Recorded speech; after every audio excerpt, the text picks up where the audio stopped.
folks, we're in the house. How we doing? How we doing? How we doing?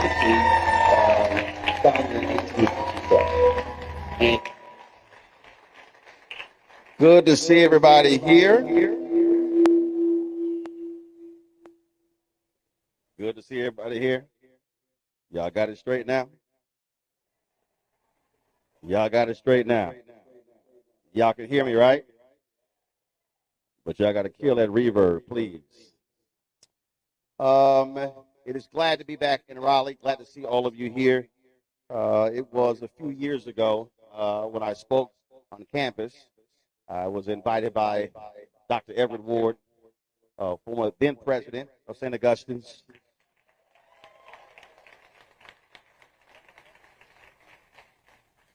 And it was one of the 60 HBCUs that I've actually visited out of the 107 in this country. And in all of these years, we've talked to many presidents, boards of trustees, alumni, students. We've talked about what is necessary when it comes to saving our institutions, but not only for them to survive, but also for them to thrive. And this week, when I was talking to my producer, Carol, she was telling me about students not being on campus. And she told me that, but it's different when you're told that, but then you actually see it. So about an hour ago, before I came here, actually went by and shot this video here, so folks go ahead and roll it. Hey folks, Roland Martin here. So I am here at Saint Augustine's College, you see, founded in 1867. And before I came to our town hall, I wanted to actually come here. It has been some time since I have been on the campus, and I'm shocked, y'all. I'm really shocked. This is not COVID. This is not 2020. This is not 2021 when campuses all the country were empty. This is literally right now. The campus is dormant. You don't have students on the campus. You look at buildings empty. You see grass not cut. There is no life on this campus. This is mid-April. I've been to 60 of the nation's 107 HBCUs. And there have been times when I've been on these campuses and there's activity and students are walking around and students are going to class and faculty and staff, and it's the spring and folks are getting ready for graduation, commencement season, and there's nothing. This is sadder than I thought. I'm being honest. It's sadder than I thought. This is not what our ancestors fought for. I mean, you see the signs there, Falcons excel. And I'm sorry, this is not excelling. To see empty buildings. Got a security guard over there. I'm waving at him. But this is just, I can't believe this. Again, to be on this campus is quiet. There's nothing here. There's nothing going on. There's no activity. We talk about saving our HBCUs, but this ain't it.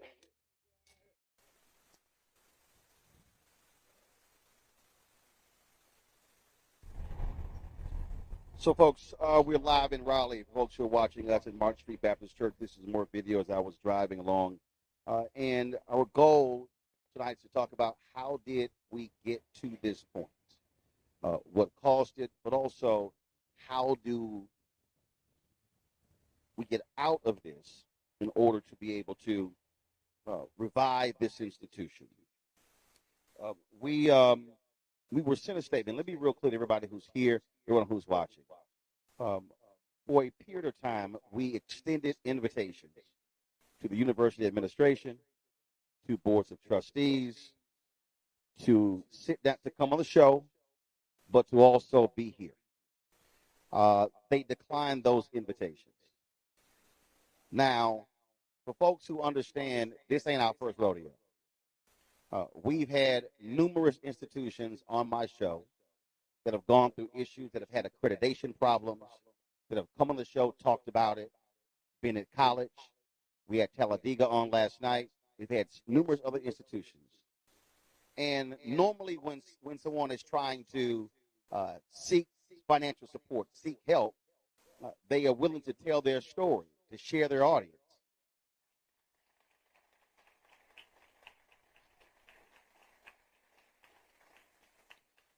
And so an email went out yesterday. I read this on the show last night. Email went out yesterday from the administration that said, "Dear alumni and friends of St. Augustine University, we extend heartfelt appreciation to each one of you for your continued support, advocacy, and belief in St. Augustine University. In light of the scheduled town hall hosted by the Roland Martin Show on Friday, April 11th in Raleigh, we would like to respectfully clarify that this event is not sponsored by SAU." Well, first of all, we never said it was. Neither the Board of Trustees, the University Administration, nor the National Alumni Association president will be in attendance. That is by choice. They were invited. It says, "We fully understand the concerns expressed by many within the SAU family, and we remain committed to providing accurate information and meaningful updates at the appropriate time." What other time is it now that's the appropriate time? Everybody, folks who are not here, you just saw that video. It is an empty campus. Buildings are shuttered. Grass is overgrown. What other time than now is it appropriate to explain what's going on? They then said, right now, our priority is focused on maintaining our accreditation through the SAC-SCOC arbitration process, securing essential funding to demonstrate our financial sustainability, supporting our students, especially those on the path to graduation on May 3rd. We appreciate your enduring love for our university, and we ask for continued, in boldface, unity, patience, and positive support as we take these critical steps forward. This is a defining time in SAU's history, and with your strength beside us, we will continue to fight for our legacy, our mission, and our future.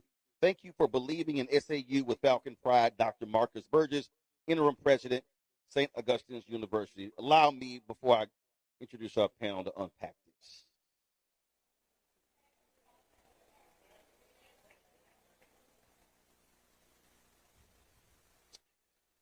It was Ida B. Wells Barnett who wrote about lynchings,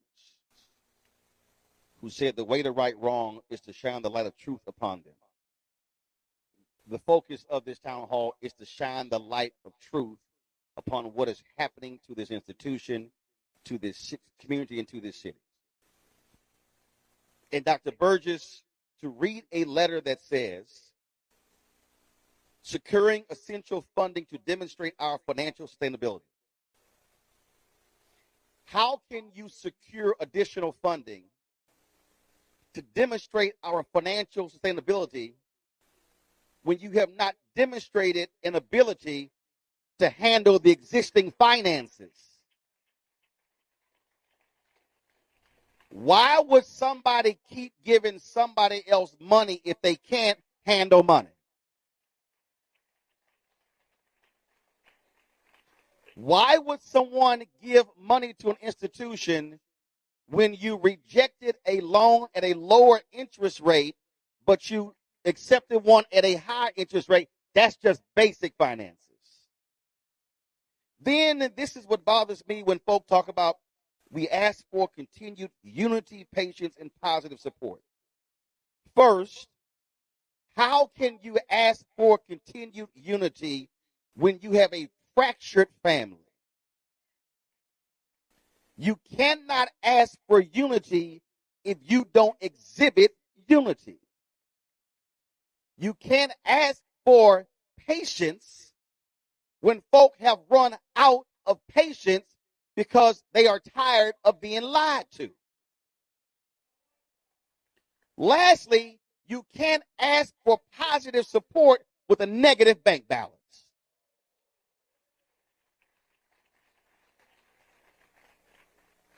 There comes a time when black folk have got to stop saying, oh, don't be negative, be positive. But one cannot be positive when there literally is an empty campus 5 minutes away from here that shows no sign of life whatsoever. And when this board clearly has a history of not being able to run the university efficiently.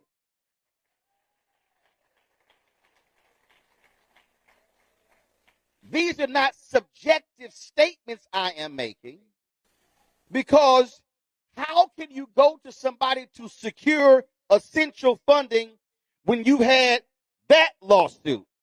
United Healthcare Insurance Company, that lawsuit. The state of North Carolina, County of Wake, Managed Professionals, Inc., plaintiff, Saint Augustine. The state of North Carolina, County of Wake, Howard Fagans, that lawsuit. SBA Connect LLC, that lawsuit. St. Augustine's, another lawsuit. That's legal fees, that's court costs, that's money that could be spent educating kids, but they're lawsuit after lawsuit after lawsuit after lawsuit. Anybody who gets sued that much should not be in leadership.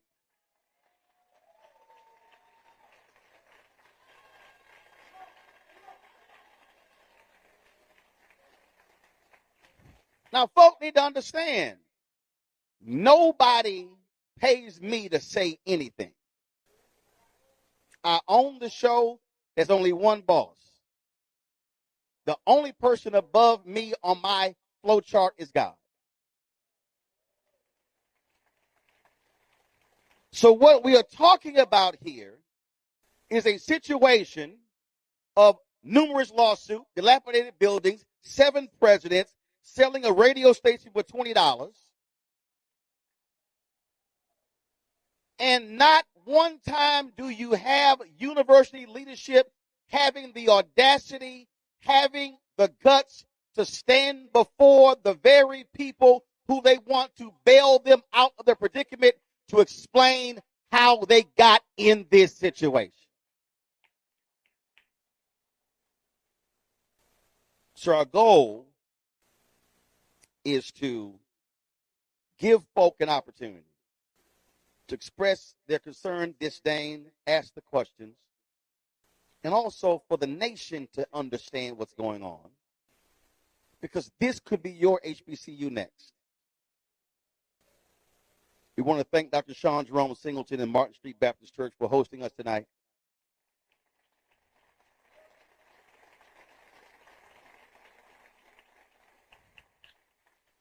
And if folk want to understand ineffective leadership, if you show me a business that has had 7 CEOs in 5 years, I will show you a business that is in trouble. This school has seen Diane Bortley-Suber, Everett Ward, Gaddis Falcon, Maria Lumpkin, Irving McPhail, Maria Lumpkin, Christine Johnson, on and on and on. Leslie Rodriguez McClellan, and now Marcus Burgess. When you look at this list, interim, interim, interim, acting interim. So you've only had 2 actual presidents out of the 7. Losing accreditation, millions of dollars in lawsuits, less than 100 current students, and a board that somehow claims they want unity, patience, and positive support when your track record is abysmal.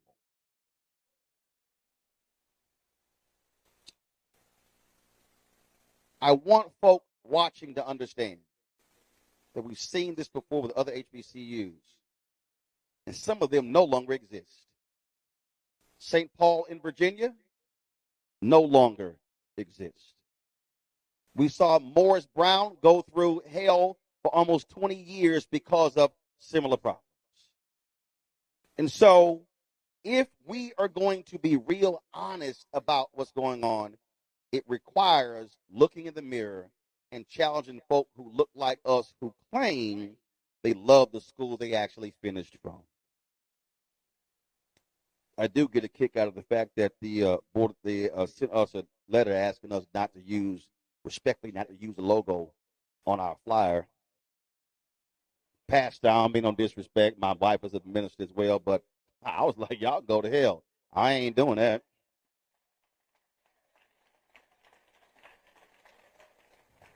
So since the folk didn't want to show up, I still believe it's appropriate to show their faces for the audience. So this is the Board of Trustees of St. Augustine University. Y'all see them right there.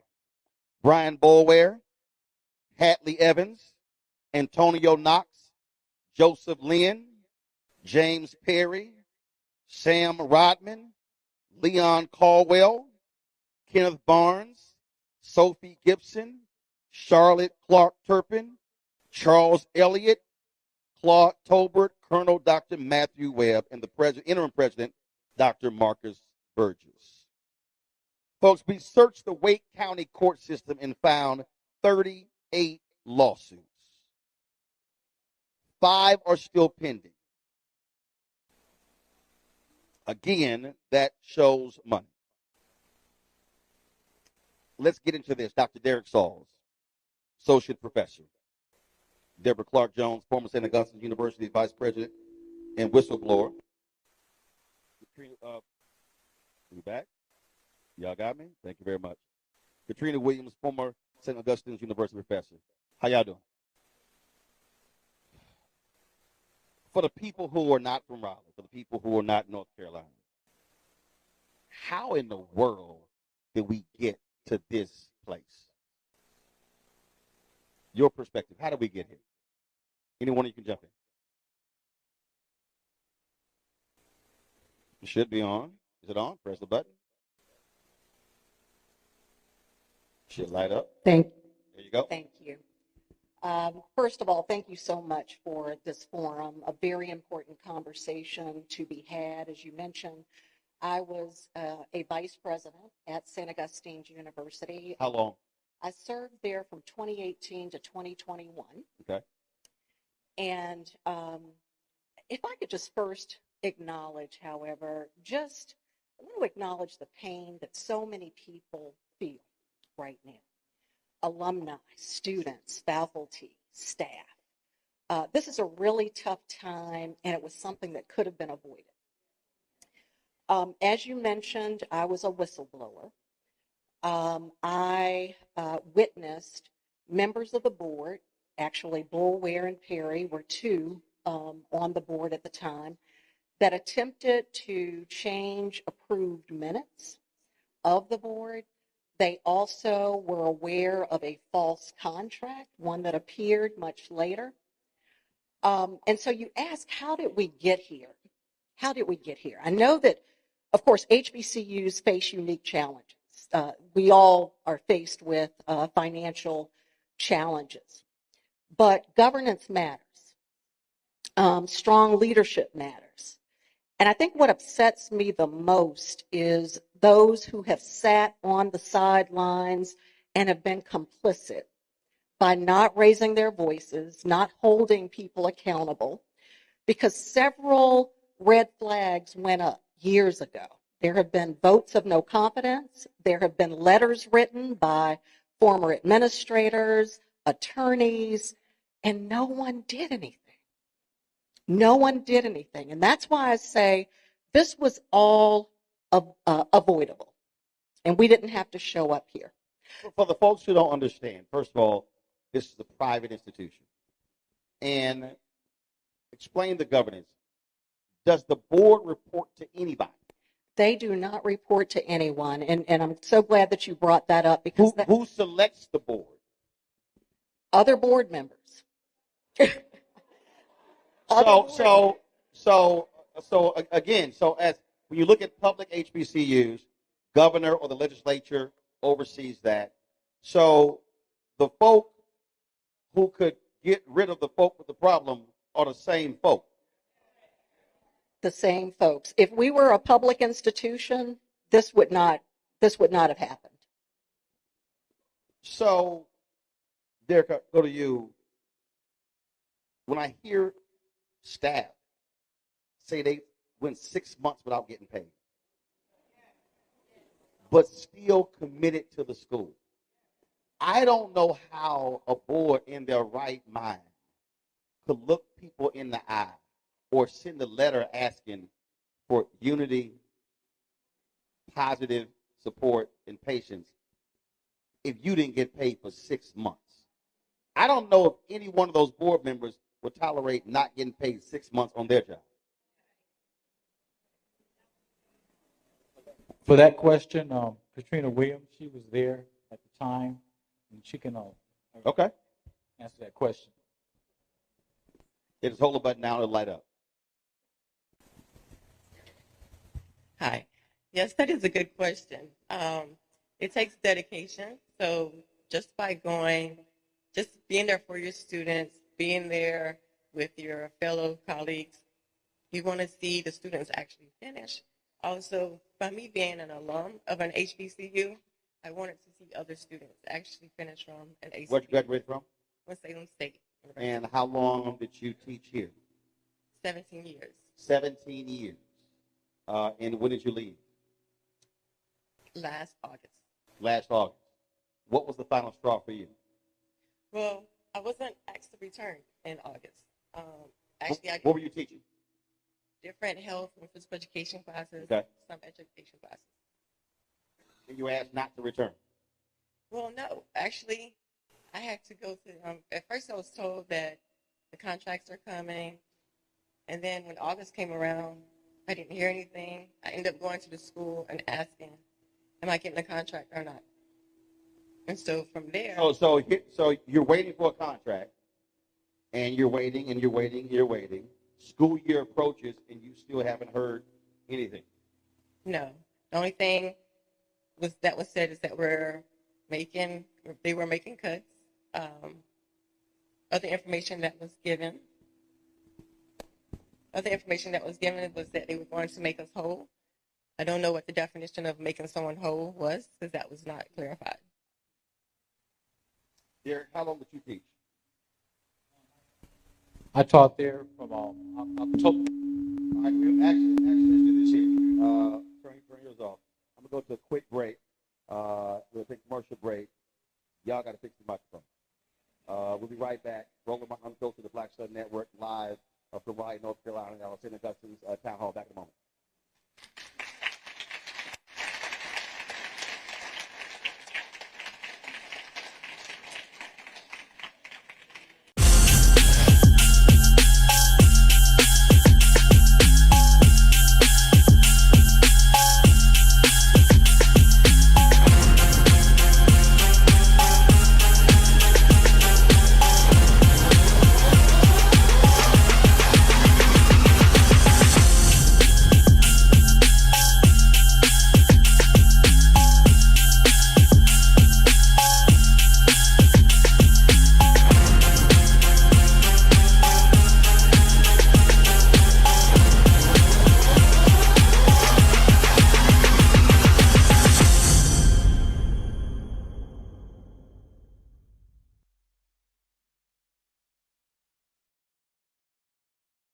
This week on The Other Side of Change. We're going to examine how foreign policy impacts domestic policy and how domestic policy impacts foreign policy. We are all intertwined, and we're going to have Hannah Reed help us break down that topic. We should not want our country to be the big bad wolf of the globe, because that puts us in a really vulnerable position safety-wise as well. Only on The Other Side of Change on the Black Star Network.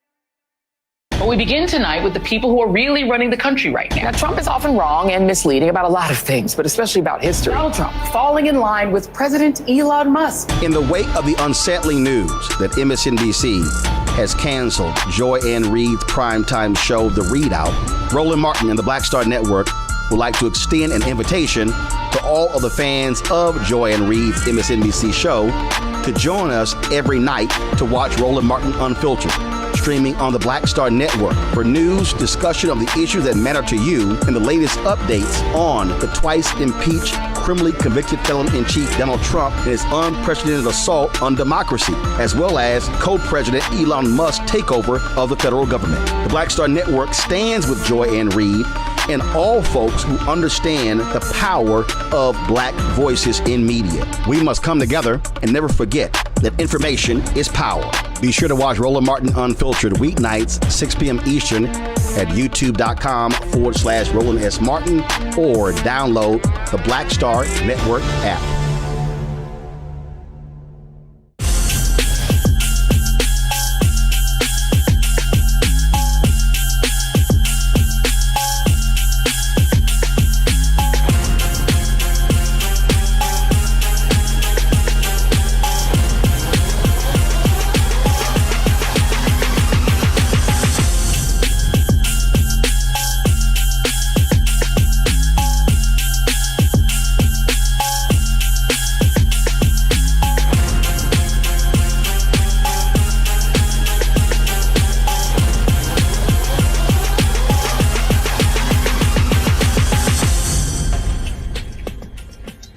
All right, folks, we are back.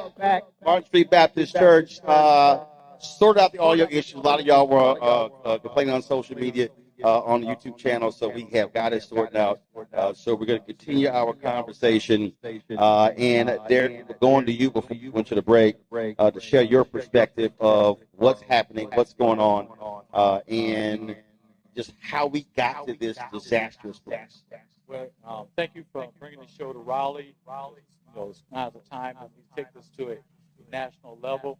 But the interesting thing about it is that I saw it coming, you know, and I saw it coming probably when President Ward got the school out of probation and got us back our accreditation back. It was like the board said, aha, you know, now we're going to make sure, you know, we're in charge now. And they started putting things in motion with, you know, Dr. Ward, because him and I would oftentimes talk, because we were in the process of building a public health program. We were the only public health program at an HBCU in North Carolina, and we had great notoriety. You know, truth be told, when COVID hit, we had 5 of our students who graduated and went out with contact tracing. You know, so we were credible. We had a lot of them go to graduate school. So when building a program with Everett Ward, he said we got to have service outside the gates. All of a sudden, I saw the board take a turn, you know, on him, and they had a knockdown, drag-out board where the police had to be called in. And I said, this is not right. So then Ward came back and said, you know, I see where they want to fire me, so I think it's best I just go ahead on and tell them, I'll be resigning. So what was the drama? I mean, because if you get accreditation restored, and then you're going back on the right track when it comes to finances, what you don't do is invite drama. What was the issue? The issue was the fact that they wanted, the board was violating SACS chapter 4, where they're there for governance, they're not there for everyday oversight. So let's put a pin in that. And that particular point right there is the greatest problem, not just with HBCUs, but with a lot of our black organizations. A board of directors has a fiduciary responsibility. A board of directors is supposed to work with the president. Again, I can tell you horror stories of numerous HBCU presidents and board members who have said to me over the years that the greatest problem, if you ever see an HBCU with dramatic problems, it is a board that's trying to run the institution, as opposed to the president running the institution, and then they hold the president responsible. There have been numerous cases where board chairs are trying to be the president, have applied to be the president. You've got, and they're ignoring that. You've got boards should not be talking to staff members. That's not. She's like, oh, you done. She's like, you done triggered me. But real, that's not what the board's job is. And you're saying that's exactly what they were doing. Right, that's what they were doing. It became an interesting caveat because in March, when they fired, President, Ward, we were standing on, on the quad, and he was telling me that, hey, look, the board wants to lease out some land to another university that's landlocked. He says we're not in a position to do that right now because once you start leasing out land to them and also accepting their money, it's only a matter of time before they're going to try to take over the whole campus. He says we're at a point where we're striving for stability. We got our accreditation back. Let's take it to the next level. The next day, he was told, to leave campus, and they marched him off campus. And then they brought Dr. Falcon in. And the beauty with Dr. Falcon is Dr. Falcon had, turned, Shaw around and stabilized it before, he was, another young lady came in, became, president over there. So Falcon came in. And he was doing some great things. But then they got upset with Falcon because one of the board members wanted, Coach Williams fired. And I'm like, I'm looking at this, the dynamics playing out. I say, why you want to fire Coach Williams? So a board member wants a coach fired. Yes. But the coach reports to the athletic director, who reports to the president. Yeah, the coach was the athletic director. He was the athletic director. And and so then the crazy thing about that is that with Falcon, they decided they want to get rid of Falcon because he wouldn't fire Coach Williams. So I went to another board member who I knew, and I told him, I said, look, don't get rid of Falcon. I said, we're at a point where I see Falcon at 7 o'clock in the morning walking around the campus. And I said, why you walk around the campus? He said, because every morning I come here, I grew up in a farm environment. Every morning I come here, I'm dedicated to God's work. So he would walk around campus, see what was wrong, right and what was wrong every day, not one day, but every day. So, so then they told, Coach Falcon, if you don't fire Coach Williams, you got to go. And so I told, I told one of the board members, I said, look, can you go tell your boy, to chill, to relax, and then next thing I know, this board member comes to me saying, hey, I don't care if you like Falcon or not. When we get rid of him, we got enough votes. When we get rid of him, you anybody else that want to go can go behind him. And see, I'm like Deion Sanders. I got receipts. See, but see, it's at a point of time that when I came, over to Saint Augustine, I just left Duke. I came there on a mission, and then I'm seeing this and seeing what this board's doing, and then the very person, who's doing this on the board, I saw him one day, chastising a student. He walked behind a student when he first became a board member, and the student didn't know who he was. He goes, you know who I am? The student said, no. He said, you need to know who I am. And I was just shocked. A board member was talking to a student like that way. And I have told. And is that person still on the board? Yeah. And the thing about it is that I have verification because when these things happen, I sit down with people and I tell them, hey, look, this is what's going on. Because like, with Deborah here, I started seeing things happening. And I told her, I said, look, I know your father was my mentor. He's like a dad to me. I grew up with the family. And I said, your mom was here. I grew up with your mom. Mom here. I said, something's just not right with this. So she did her soul searching, and she became a whistleblower. I know she probably agonized, but it was the right thing to do. Right. And so I would go around telling people, I said, this is not right. That's not right. But the problem was, everybody talking about, well, I want to hold on my job. I don't want to be a snitch. It ain't about snitching. It's about thinking there are thousands, probably millions of young people who need HBCUs. Right. Because what happened in the state of North, I studied. The state of North Carolina said, okay, now you got to have a 2.75, to go to UNC system. Okay, now they can't get into any, black HBCUs with less than a 2.75, but some of the kids in high school, they had to work. One girl came to me, she had a 1.75, and she wanted a scholarship in public health. And I told her, I said, I don't know if I can do that because we have a 2.5. And she said, well, please, Dr. Sauce, I had to work while I was in high school, help the family out, because some of these kids are getting refund checks to send them home. The story needs to be told that we're going full circle with our families. We're trying to get to the point, and somebody mentioned earlier, we still see those little old ladies wheeling up in wheelchairs at graduation, said, that's my baby. So that's where we're at. But when I saw this board member, he came after me wholeheartedly. I got a USDA grant. Those great vineyards on the campus, I planted those. And I said, I'm planting them because because if you go and you look at Saint Augustine's was a venter. So you know the history. So I planted grapevines because I said it's going to be a teaching situation where all of a sudden we're going to go back to being healthy and take, Saint Augustine University back to the original agricultural roots, so we're going to know what we need to eat. But then, then the board member got mad at me one day and said, I can get MPI to go out there and tear up all those grapevines. So then I had to go to Dr. Lumpkin at the time. Dr. Lumpkin, I'm going to tell you like this. If he tear those things up, I'm going to federal government. It was done with federal money. He better have a good reason for doing that. So, so I know personally. I've been attacked personally. But God knows we had a Macedonian call, and we're going to make this thing right, because if another HBCU go down, it's going to be like dominoes. And it's always the Lord. So let's do this. Turn your microphone off and then turn yours on. So, Deborah, you sort of almost jumped out of your chair when I talked about the meddling, if you will. Yes. Normally when we think about board members trying to run an institution, we think about board overreach, right? Board members getting involved in the operations. What we're dealing with at Saint Augustine's is far worse than that.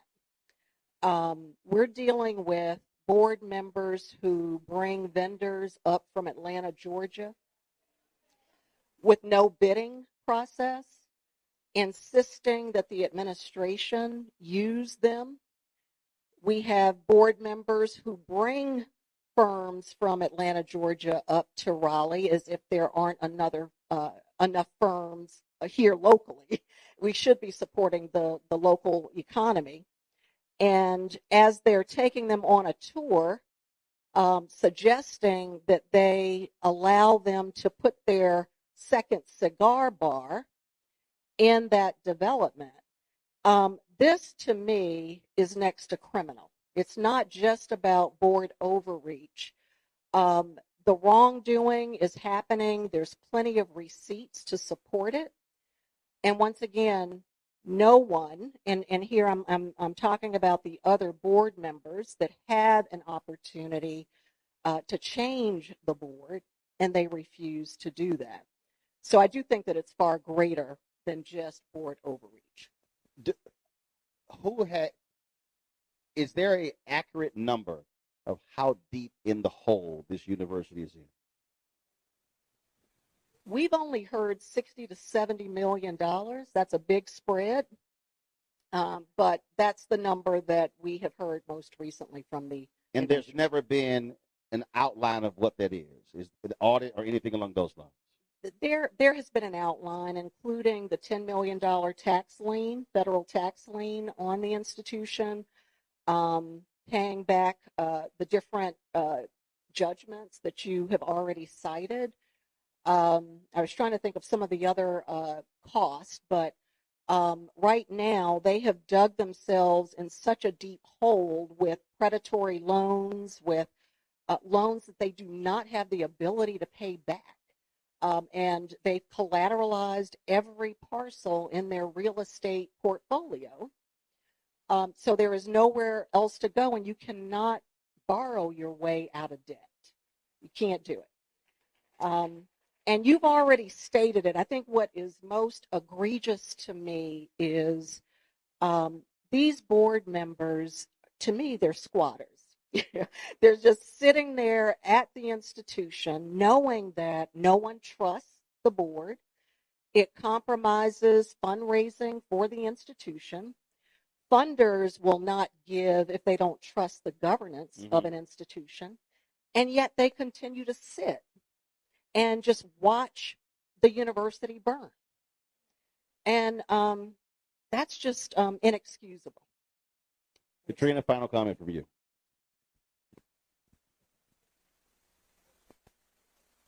This is use no. We're gonna use the same microphone. We ain't here.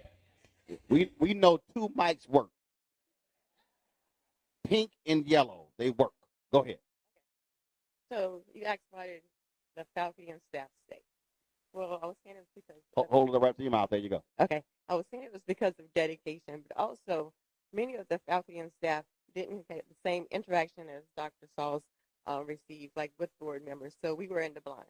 And so when you're in the blind, you're going by what your leader says, and you want to be able to trust your leader. So if your leader is saying, hold on, keep steady, that is what the faculty and staff was doing. But then, as staff and faculty, if you have a question, you cannot get answers. For example, with me, I've been having insurance issues since I got there.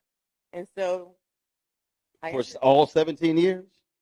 No, not all 17 years. I'm about to say. But for several years, even when Dr. Ward was there and we had Guardian as an insurance. I went to the dentist and the insurance money was coming out of my pay, but Guardian never received a penny.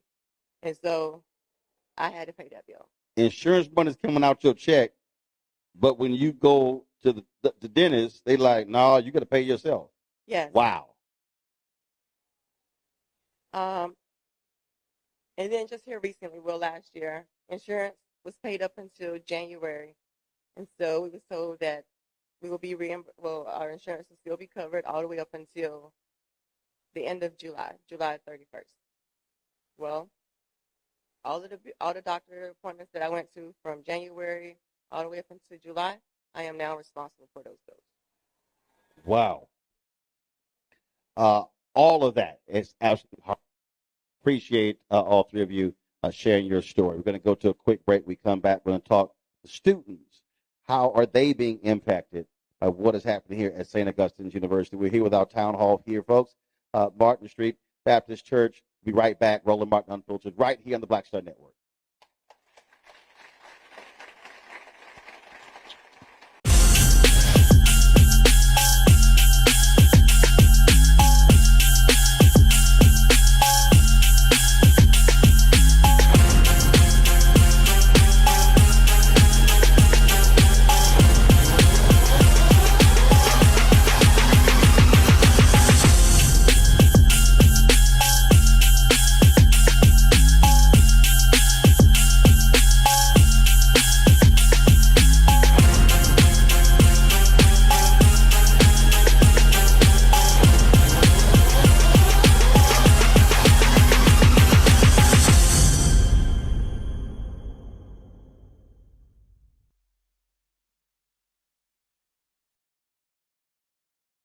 This week on The Other Side of Change. We're going to examine how foreign policy impacts domestic policy and how domestic policy impacts foreign policy.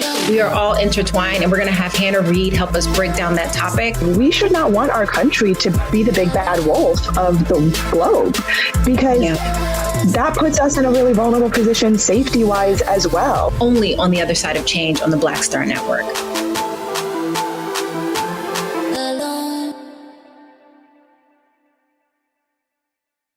Hello, I'm Isaac Hayes III, founder and CEO of Fanbase. Listen to what I'm about to tell you. The window to invest in Fanbase is closing. We've raised over $10.6 million of our $17 million goal. That means there's room for less than 6,370 people to invest in Fanbase for the average amount. The minimum to invest in Fanbase right now is $399. That makes you an owner in Fanbase today. Go to startengine.com/fanbase to invest. Why? Because current social apps have taken advantage of users for far too long, with content suppression, shadow banning, harmful racist content, and no real tools for monetization and equity. Fanbase has over 1.4 million users and counting, allowing anyone to reach all their following and monetize their content from day one. Social media is the new TV, and whoever owns the apps that distribute that content have the opportunity to own potential billion-dollar companies. While big platforms with uncertain futures are failing to serve their users, Fanbase is stepping up to fill the gap. Don't wait until it's too late. Invest now, invest for yourself and your future. Go to startengine.com/fanbase and own the next generation of social media.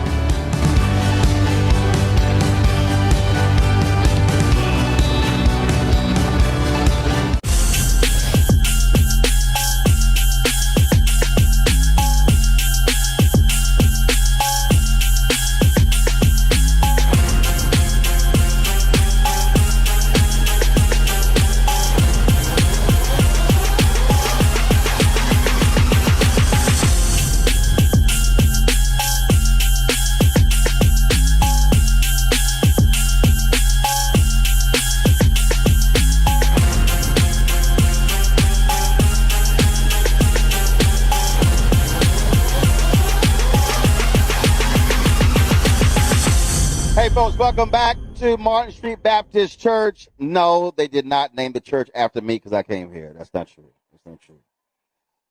We're here for our St. Augustine's Town Hall meeting, listening to what has been going on with this university founded in 1867.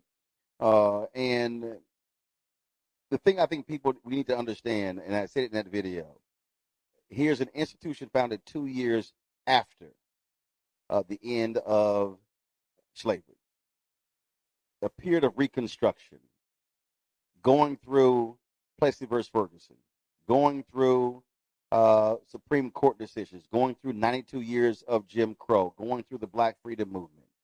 And there's no reason in the world with African Americans, with wealth today, knowledge today, that those folks were able to fight through all of that to keep this school thriving. And now it is suffering the fate that it's going through right now. I want to welcome a couple of students here who are joining us. DeVaron Benjamin Jr., Neveron Benjamin Jr., former St. Augustine University student, and also Bishop, also a graduate. So glad to have both of you here, gentlemen. So, first of all, conversations you're having with your fellow students. What are they saying? What are they expressing? What are they feeling? Student body less than 100? Speak to that. Everybody's hurt. That's the best way. Are we on? Is the microphone on? Make sure it's on. Lit up? Cool, go ahead. Everybody's hurt. Y'all can hear me? There you go. Doc, you got talking to it. All right, boom. My bad. Yeah, everybody's hurt, basically. That's the best way you could put it in simple terms. But in long term, to us, this is a second chance school. So we came here because we might have messed up somewhere or because we didn't have anywhere to go, basically. Mm-hmm. And when St. Aug put a lot of effort into getting us there and no effort into keeping us there. So, thank y'all. So when we get there, we're expecting to make a change. A lot of, not me personally, but a lot of us come from like low income areas. So we're getting there trying to make a change. And then we get there and it looks too familiar. It looks just like where we live from. And it has nothing to do with us. We came here with a goal to graduate, to get out and do better for ourselves. Right. But when we get there, we get gaslit. We get told that the reason we're acting like this is because basically where we're from and like we don't care about the school. But the leaders don't care about the school. So we're following the leader who does not care about the school. So it frustrates us, and a lot of us couldn't finish. We had to go back, including me. I'm struggling myself. I transferred, and it's to a point where I can't get out of bed to go to class sometimes. How long were you at St. Aug? 3 to 4 years. 3 to 4 years. Yes, sir. And you transferred where? To A&T University. To A&T. Thank y'all. How far are you away from graduating? So now I'm a sophomore. Yeah. So how? So apparently St. Aug wasn't keeping up with the credits. And the way wait. You were here 3 or 4 years and you transferred to North Carolina A&T and you're a sophomore. So yes, they not only weren't keeping up with credits, but like the other curriculums in the school. So A&T went to a different curriculum to make sure that A&T people can be successful because they seen holes where they were, and they made sure to fix it. So when I went there, first off, for the people who are watching, when you transfer, you don't necessarily transfer all of your credits. It has to be accepted by that particular university, sure. And so a significant number of your credits exactly can't transfer because of the classes. And also, they held my credits. That's another side of it. Initially, I thought I had a good amount of credits, and they were trying to make me pay for credits that I never had to pay for. They put me in debt when I left, but the whole time I was there, I was never in debt. So it went from 0 to like 12 to 20 to the numbers kept fluctuating thousands of dollars when I never had any debt at all in the first place. So wow, Landon. My my experience is a lot different but similar. I graduated a little earlier than him. When? So my year was 2020, COVID. That's when I graduated. Mm-hmm. I started 2017, and I came from a community college. Just to give you a heads up too, Mr. Martin, I'm from Raleigh. Okay. My grandmother is down the street from Saint Augustine, was the first black woman to be a captain of women's prison. That's who raised me. So I went to St. Aug. I went to St. Aug because she had a stroke my senior year of high school, so I stayed close, went to Wake Tech, and I met Dr. Ward in a barbershop. Long story short, I come now to St. Aug, and the difference of organization from a community college to St. Aug, and mind you, I'm a student because he did the same thing, and it's crazy we met from his father, but I wasn't one of those students that just complained. I literally did work study with financial aid, student ambassadors. I was in a WAUG radio station. I used to host the pep rallies. I've done almost every. I was an RA, and I was in the business office where they BOA stamp you before kids are coming in. So basically, you saw how the sausage is made. I seen everything. And I take it was so bad that's why you got them shades on right now. I seen everything. I'm telling you, I seen everything. Trying to cover black eyes. Yeah, okay, I got it. Yeah, no. I've seen everything. So you were talking about going from that community college, yes, to here, yes, and that's night and day. Very much night and day. Financial aid, and I can comfortably say this because I again was involved. Financial aid was never up to par. They were still catching up from the years before. So they're still trying to catch up years before, but got to get ready for the next enrollment of students coming in. That's how crazy it was. Mind you, I'm a student ambassador, and we would have this little joke. It's sad to say, but it really is. But we was bringing kids to the slaughterhouse. I kid you not. We was bringing kids to the slaughterhouse. I recognized that because I was the smiling person that had everybody clapping their hands, welcome, and everything. And mind you, back then, you had to have a BOA stamp before you even get into your dormitory. When I was there, bring them in. Like, just get them in first, and then we'll figure it out later. So I was there when they would have the students actually come stay on campus. And then that was called SOARs. They would stay on campus for like a night. We seen the kids. I talked to the kids. I talked to the parents and everything. And like, we were so far behind. I started noticing it. I was just like, wow. So that's when I started actually being involved with the financial aid and BOA to see how the process works. Once I realized how the process works, then that's when I went from a poster child of St. Augustine's to now a renegade. Because I started asking questions. We had a town hall. Now, I have nothing against those who have certain people as a superhero in our community, but remind you, I'm from Raleigh, Mr. Martin.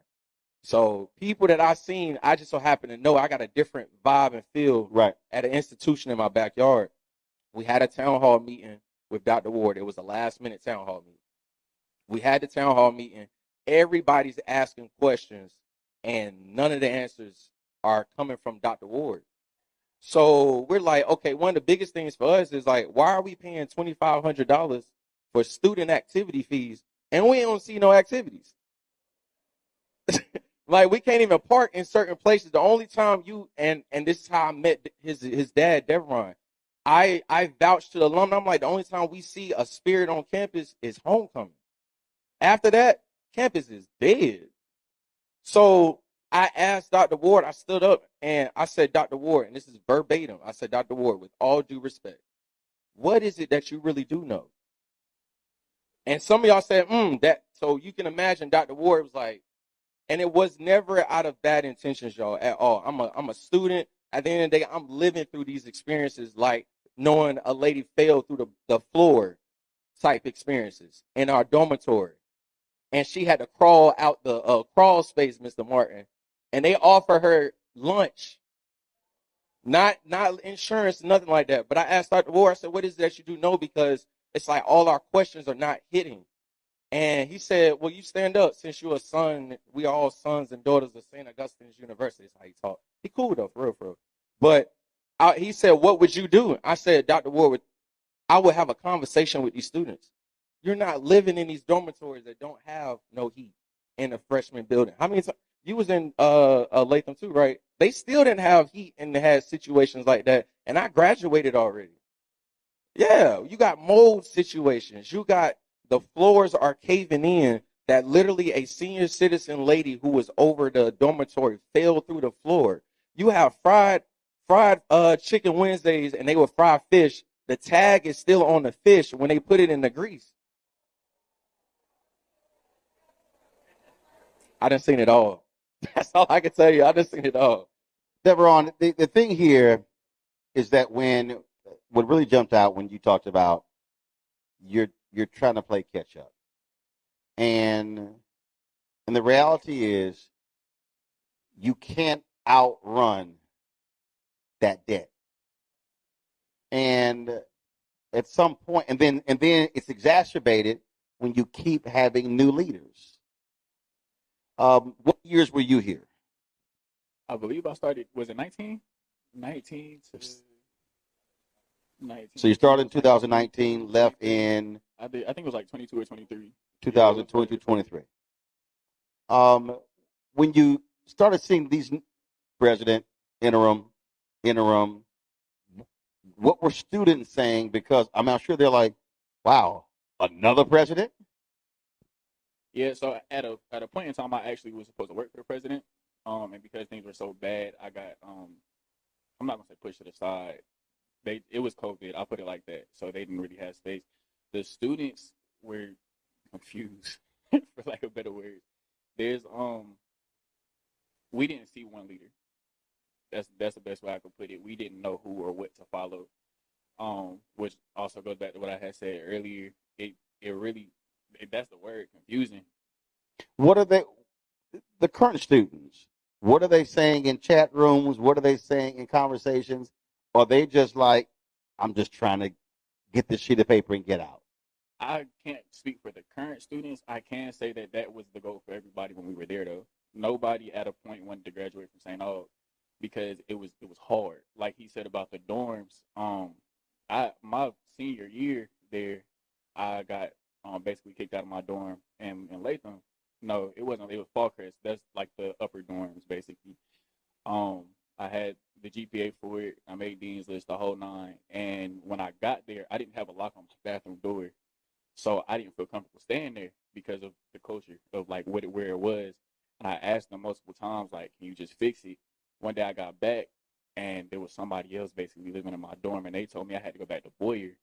Boyer also at the time. Someone's living in your dorm room? So I took all my stuff out. One day I came back and there was somebody else's stuff in there. It was somebody else's stuff in there. I had a girlfriend at the time. And I was in her room more than I was in my upperclassmen room because I didn't feel comfortable. That's just what it was. So I also knew a freshman young lady. She came in on scholarship, and in the process, part of the process is they're supposed to just go to Fallcrest, which again is the upper dorms. She wasn't in Fallcrest at all. Her parents had to come. I think she was from New York or something. Her parents had to come down and flush them out because they was going to run around. Like he said, there wasn't any questions being answered. So she came in on full ride scholarship and was in one of the lower dorms. So they just really don't keep any promises. Do you believe that with all of this drama, it is going to be near impossible for them to get new students? Absolutely. And hear me from a student perspective. There's no culture being praised right now about St. Aug. How are you gravitating students? I was the person that was telling y'all, yo, come here. The reason, honest to God, the reason I came to St. Aug is because they told me, if you can get through St. Aug, you can get through anything in life. I kid you not. That so far has probably been the truth. But as far as a culture, when you go to an institution, you don't see that pride no more on campus. And that's what I was telling to the alumni at the time before I met his dad. Like, don't nobody see the pride here no more. Well, first of all, after today, there's nobody to see. Exactly. There's nothing to see. I mean, it is a ghost town. Right. And so I have I pledged a wonderful fraternity, Kappa Alpha Psi. And I still have some young guys. Just keep in mind, without Alpha, you Kappa Psi. I already knew what you are. I'm just saying. I mean, it's a cute youth group. Never that. Just saying. Never that. It's all Alpha's a good. fraternity. That's a youth group. But go ahead with your point. Never that. Go ahead with your point. But to the point is though. Hey, he shouldn't have brought it up. It's all love. It's all love. It's all bring love. it up. I'm gonna shut it down. It's all love. It's all love. But to be able to, and then you came here dressed like a Sigma. But go ahead. I'm sorry. See, you shouldn't have brought it up. See, sorry. See, that's all right. I ain't sweating it at all. It's all love. It's all love. Go ahead. To across actually all. If now that we're speaking on that, to now look at all of the Divine Nine. Did you know that some fraternities or chapters now have to give their chapter name if Saint Augustine is done? So I have to deal with young boys, my young neos who cross, and I'm like, my goal to them the entire time, what are y'all doing? What's y'all game plan to get out of here? Y'all want to pledge, but y'all not thinking about y'all end goal of getting out of college. Right. Mr. Millette told me that every time. He was like, the goal ain't for you to stay in college and have fun. You need to find your way and get up out of here. Absolutely. So to them, it's like, I don't know. And then when you talk business and start learning the finances of college to a teenager trying to be a young man, it's just like, do you realize that you signed a deal that this is a $26,000 tuition school and you took out loans and you're going to have to pay those loans back when you finish? What is your plan now? Because you're not going to finish. Now I've seen so many people say, I'm done. Like I me and him had this conversation out there. When you try so much and you come into a culture where it's just like, this happens, nobody wants to continue forward. Right. And what it does is, I take it, your class, y'all, they ain't giving anything back. And that's part of the deal. The reality is, if you have an awful experience, the last thing you're going to do is write a check. So now the next generation has it even worse. And the reality is, what you're describing, what the previous panel described before, is literally, it literally sounds as if, and I'm going to say this, it sounds as if that there is a deliberate attempt to starve, kill, and destroy the university. It's funny you say that too. I asked one of the most recent interim presidents. This was while a fight was going on campus during homecoming. And I'm like, I'll just say the president. I said, do you believe in our motto? First of all, you already been naming other presidents. I know, but I ain't even gonna do her. I ain't gonna do that person like that because they in a lot of limelight. But I'm gonna have some integrity. But I said, do you believe in the motto though? And that person said, no, I actually don't. Because our motto is excel. An interim president. Right. It's to transform, excel, and lead. You bring these kids from St. August mainly to 252, DMV, Baltimore, Virginia, all that. Then you have all the international students that are coming from rural areas as well. You bring them to a situation like this, and you sell to them and their family. Bring your kids. I kid you not. The hope that Coach Williams gave to a lot of international students and just people in rural areas, unmatched. But when they have to deal with not getting their financial aid back, when they have to deal with when it's time to go on, when it's time we got Christmas breaks and etc., they're barely getting anything. Mm-hmm. So it's just like now it's how are we transforming any of these kids coming from rural areas and showing them how to excel and lead? And that was the biggest thing. Gentlemen, we appreciate you sharing your story. Thanks a bunch. We come back, we're going to talk with a state representative about what's happening here with St. Augustine's University. Folks, we're here at Martin Street Baptist Church in Raleigh for this town hall. It's a lot to take in. And again, imagine what the very people who founded this university, what would they say about the current state of St. Augustine's this moment right now? We'll be right back.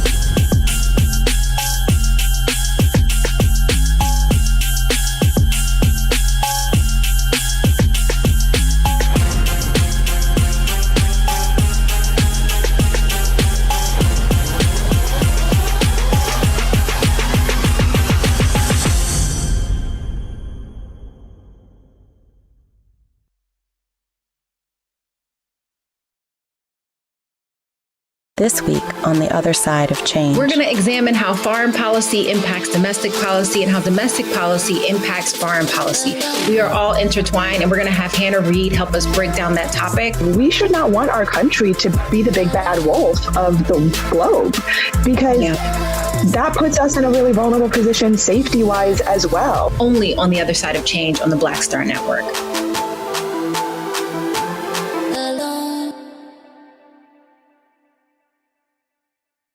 What's up, y'all? Look, Fanbase is more than a platform. It's a movement to empower creators, offering a unique opportunity for everyday people to invest in Black-owned tech, infrastructure, and help shape the future of social media. Investing in technology is essential for creating long-term wealth and influence in the digital age.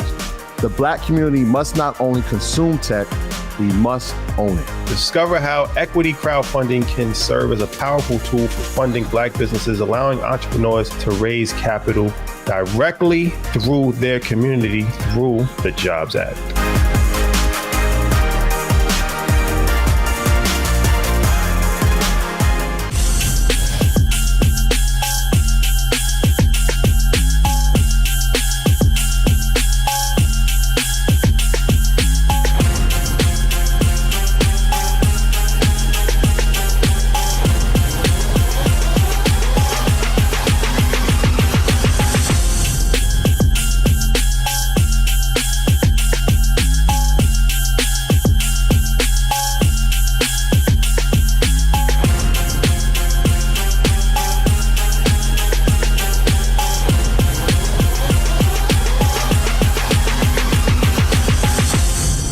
Welcome back to Martin Street Baptist Church for our town hall. Saint Augustine University here in Raleigh, North Carolina.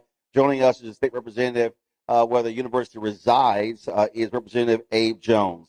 Glad to have you here. That was an effort to do a deal, a land deal for the university to bring it, and the Attorney General stopped it when it came to the value of the land. This is a private institution. What can the state do? Other besides that, because with nonprofit, Attorney General weighed in, but what can the state do to assist in this effort? Have you had conversations with board members about what's going on? And if so, what are they saying? I haven't had any conversations with board members. The state, as I understand it, could help. There's precedent for it because Bennett College over in Greensboro was in trouble some years ago, and the state reached in and maybe others too and helped Bennett College. How did they help? Provided some money, as I understand it. Now there are conditions, and I'm not familiar with the deal because I wasn't in the General Assembly then. I've only been there 4 years. This is my 5th year. But I have talked to the senator that does represent that area, and she told me that Bennett College did get help. Right. Now, in return, they have to submit to annual audits. Right. There have been 5, as I understand, and there were certain conditions. They didn't share the conditions with me. However, what I want to do is find out what happened. No one's explained to me how the car got run into the ditch, so to speak. Right.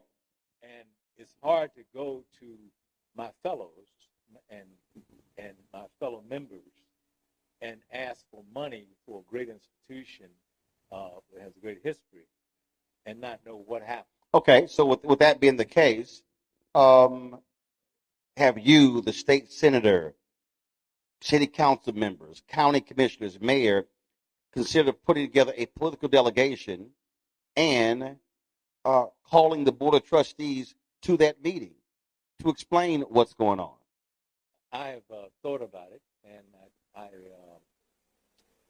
don't know if it can do it unless... Hold it up. I've thought about it, but I don't know if it can be done until I get the agreement that someone will tell me what happened. No. But here's my whole point. Here's my whole point.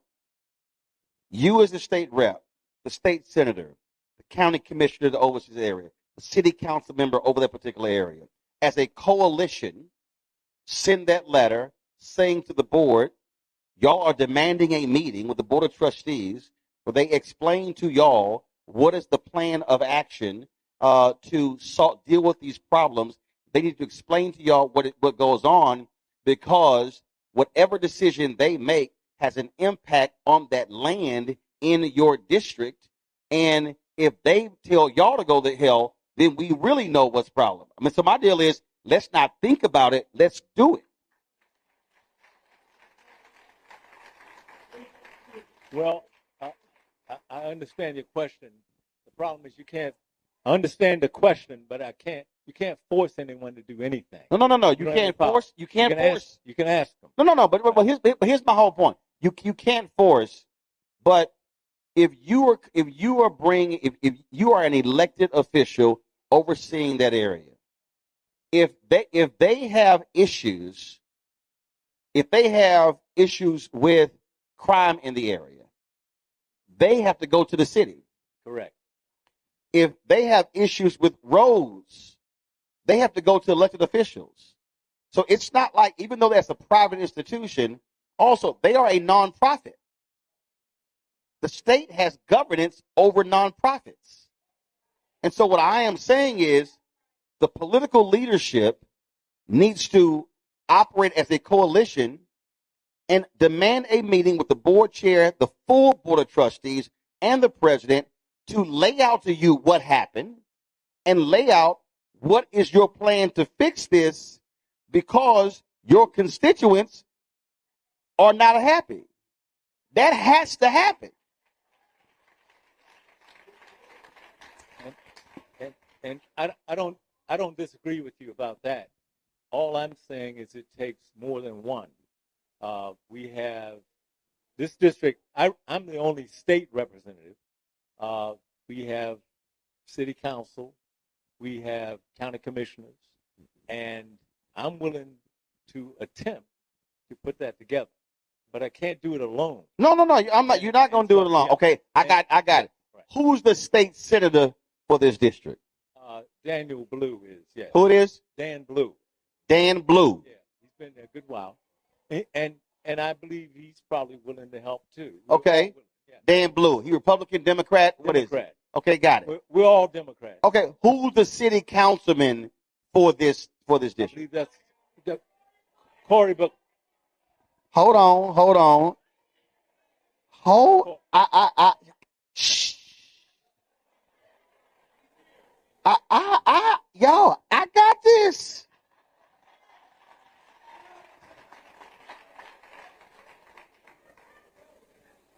The councilman's here. Yes. Come here.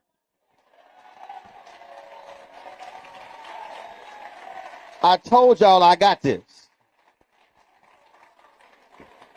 How you doing? Good to see you.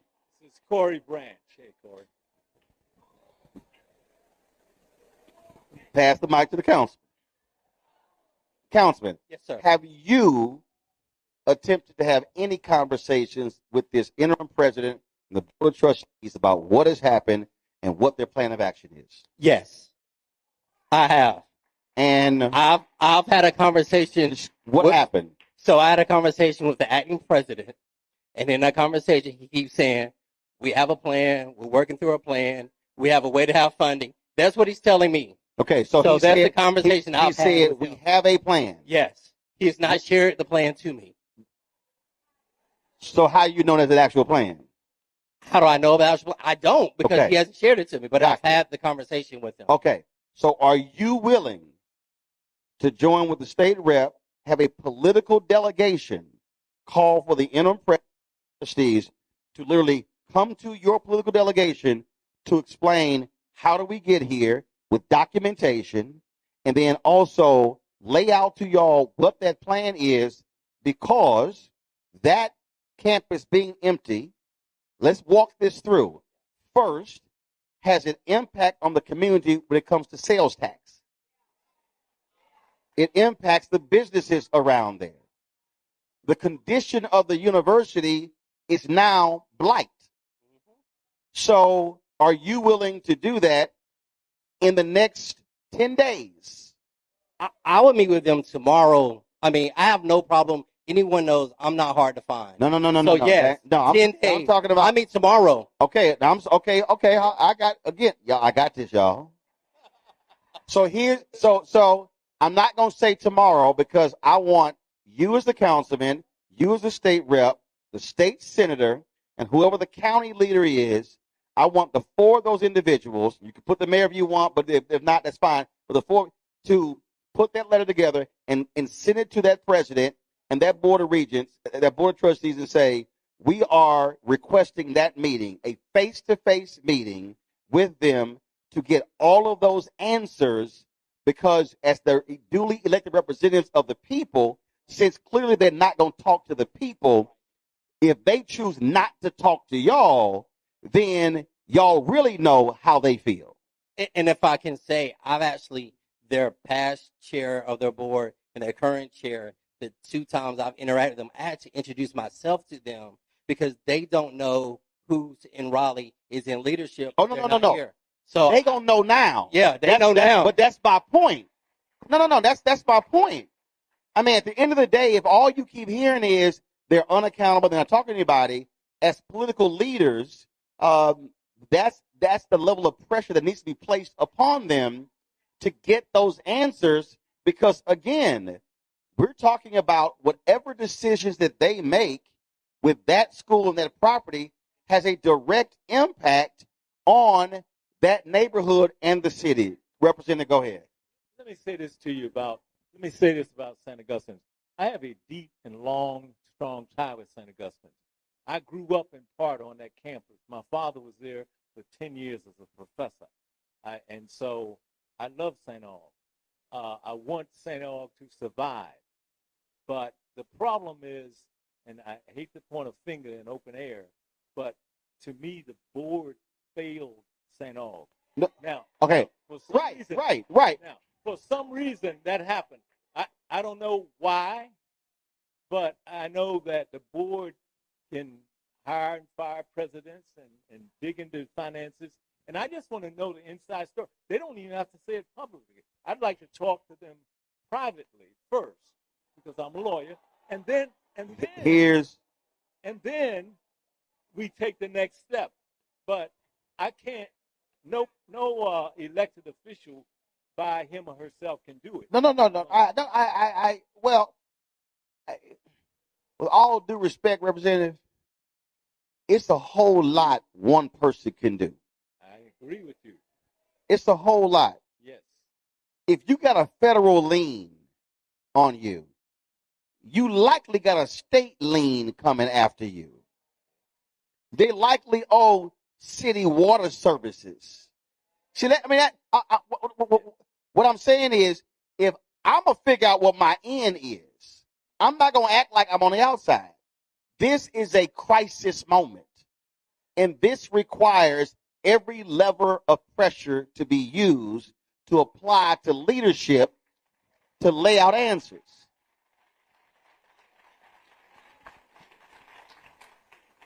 So, leaving here, I believe the 2 of you communicate with the state senator and the county commissioner, and the 4 of you in the next 10 days, 7 to 10 days, get that letter to them requesting that meeting and give them a deadline to respond. Not open-ended. Make it clear y'all want that meeting in 10 to 14 days and bring all the documentation with you. That has to happen because they just can't continue with, well, they're working on it, have a unity, positive, and all that sort of stuff. No, that's all words. All of those words will not solve the fundamental problem of this university literally on the brink of extinction. I agree with you. And so we good? We're good. Somebody did a horrible job of management. Oh, it's obvious somebody did a horrible job. Right. And we have to get to the bottom of it. Yes. But it takes. Speak right to the microphone. No, speak it to the microphone. No. Pull up closer. There you go. I agreed with you, and I'm willing to be one of the people to help solve it. All right. So here's the deal. Y'all going to get with the state senator, the county commissioner, joint letter, in the next 10 days. Give them a deadline when to meet, and y'all let me know if they say yes, yay, or nay. Cool? All right. I appreciate it. Thanks a lot. We're going to go to a break. We come back. We're going to talk with some other folks, the community impact of what's happening with St. Augustine. You're watching Roland Martin Unfiltered right here in the Black Star Network.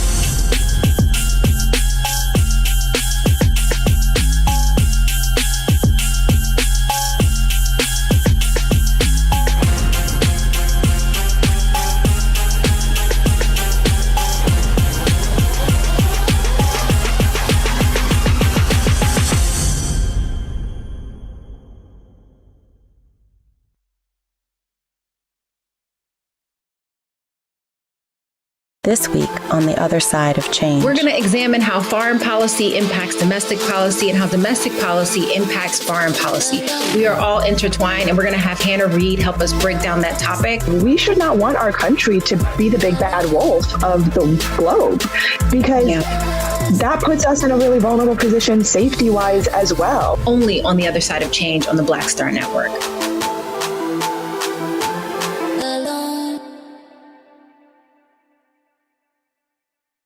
Hello, I'm Isaac Hayes III, founder and CEO of Fanbase. Listen to what I'm about to tell you. The window to invest in Fanbase is closing. We've raised over $10.6 million of our $17 million goal. That means there's room for less than 6,370 people to invest in Fanbase for the average amount. The minimum to invest in Fanbase right now is $399. That makes you an owner in Fanbase today. Go to startengine.com/fanbase to invest. Why? Because current social apps have taken advantage of users for far too long, with content suppression, shadow banning, harmful racist content, and no real tools for monetization and equity. Fanbase has over 1.4 million users and counting, allowing anyone to reach all their following and monetize their content from day one. Social media is the new TV, and whoever owns the apps that distribute that content have the opportunity to own potential billion-dollar companies. While big platforms with uncertain futures are failing to serve their users, Fanbase is stepping up to fill the gap.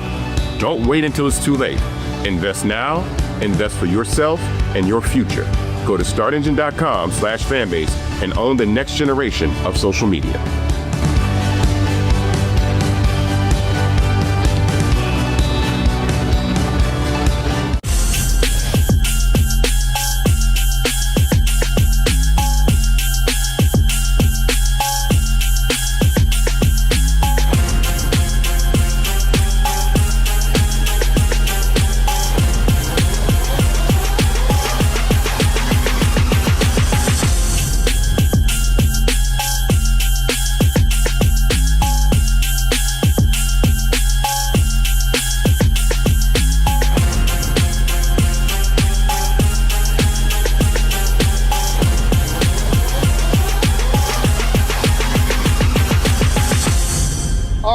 Welcome back to Martin Street Baptist Church for our St. Augustine's University Town Hall meeting. Let me introduce our next panel of the pastor of this church, Reverend Dr. Sean, running the audio board, Singleton. He was back there getting it together. Elfrida Hicks, community organizer. And also Harold Mallett, community organizer as well. Glad to have all three of y'all here. As I said, Pastor said at the outset, we're just 5 minutes away. This has been going on for so long. Just walk us through it. Grab this here. Just make sure you turn it on. Just walk us through just how difficult this has been for the community. Just the constant upheaval, uncertainty, and just lack of clarity with what's happening at this institution. The word that comes to mind for me is really depressing. I pass by every single day on the way coming. I pass by, and just to see how the buildings have gone down, it's almost sad to know that students are really living in this condition. Um, the impact on the community. So many St. Aug graduates are around here, and just for them, the pride that they have, in their school to see what has happened to it. Again, the word that comes to mind is depressing, and it's sad, and it almost seems like most of them feel powerless because of the way that they have been handled by the board and the things that they've done. And I know that many of them have been working hard, other organizations, alumni associations. I know our church, for example, we actually had to feed the students.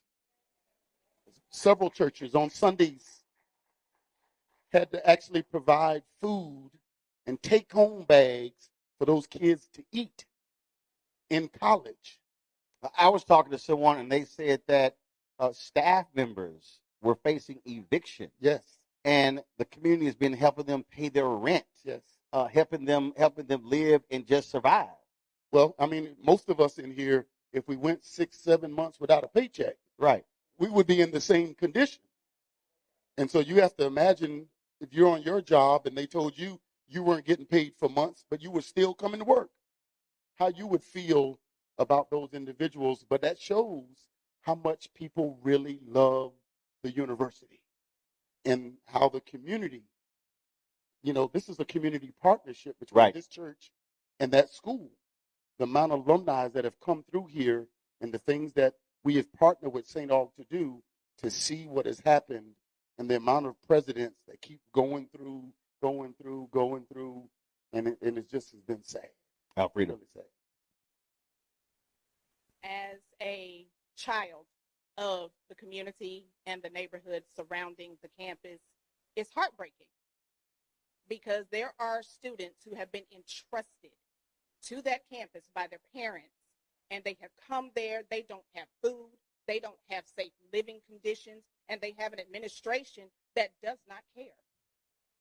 The community has stepped up in a way that is phenomenal because they have fed students, they have paid for graduations, they have paid for faculty mortgages, bills, but we have an administration that keeps giving their behinds for us to kiss.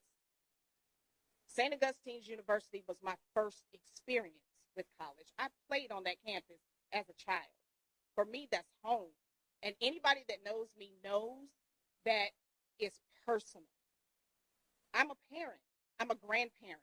I can't send my children to St. Augustine's University in the state that it's in now. That would be insane. But we expect other people to do the same. Mm-hmm. And the community surrounding the campus now, the face of the community has changed. Anyone going through the neighborhood sees now that the community homes, the families that were there have been forced out. You have $1 million homes that now surround our campus. The community itself, and some of those people, believe it or not, want to help save our university. They're willing to write checks to save our university.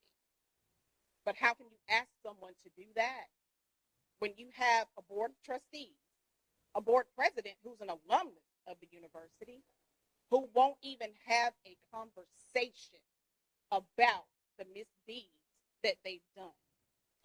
Harold, do you believe that this is a deliberate attempt? There's no question that this is a land grab.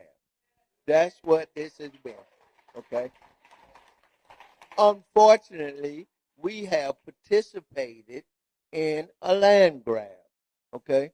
We have failed. We have failed as a community to understand what is at risk.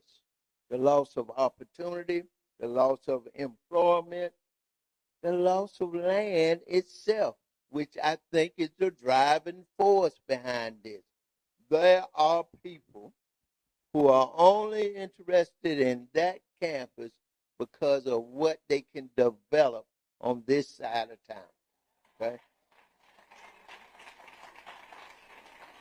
There are forces at work, and as a community agent, I've been working with a lot of groups, and we recently were looking at tax disparities. Okay, the southeast side of Raleigh has always paid a higher tax than the rest of Raleigh. But what happens now when you have new neighborhoods being developed, $400,000, $500,000, $600,000 houses, those individuals who've been living in their homes for years now can't pay their taxes. So what happens? This is a land grab. This is all part of a land grab. But the shame of it, Martin, is we have participated. We, in terms of us as alumni, we should have been done called their hand. We should have been them called their hand. There have been evidence that they were not up to the job for over 10 years. You know? They hurt our community. First of all, they isolated themselves away from our community. You came in and saw Dr. Ward, right? This was an attempt to bring the school back into the community. Okay, his process would have helped done that. Okay, but we now find ourselves, and even before him, where the leadership came from the outside and didn't engage the community. Right. So how can you get community support if you don't engage the community? And that was the point, Pastor, that I was making at the top with that letter.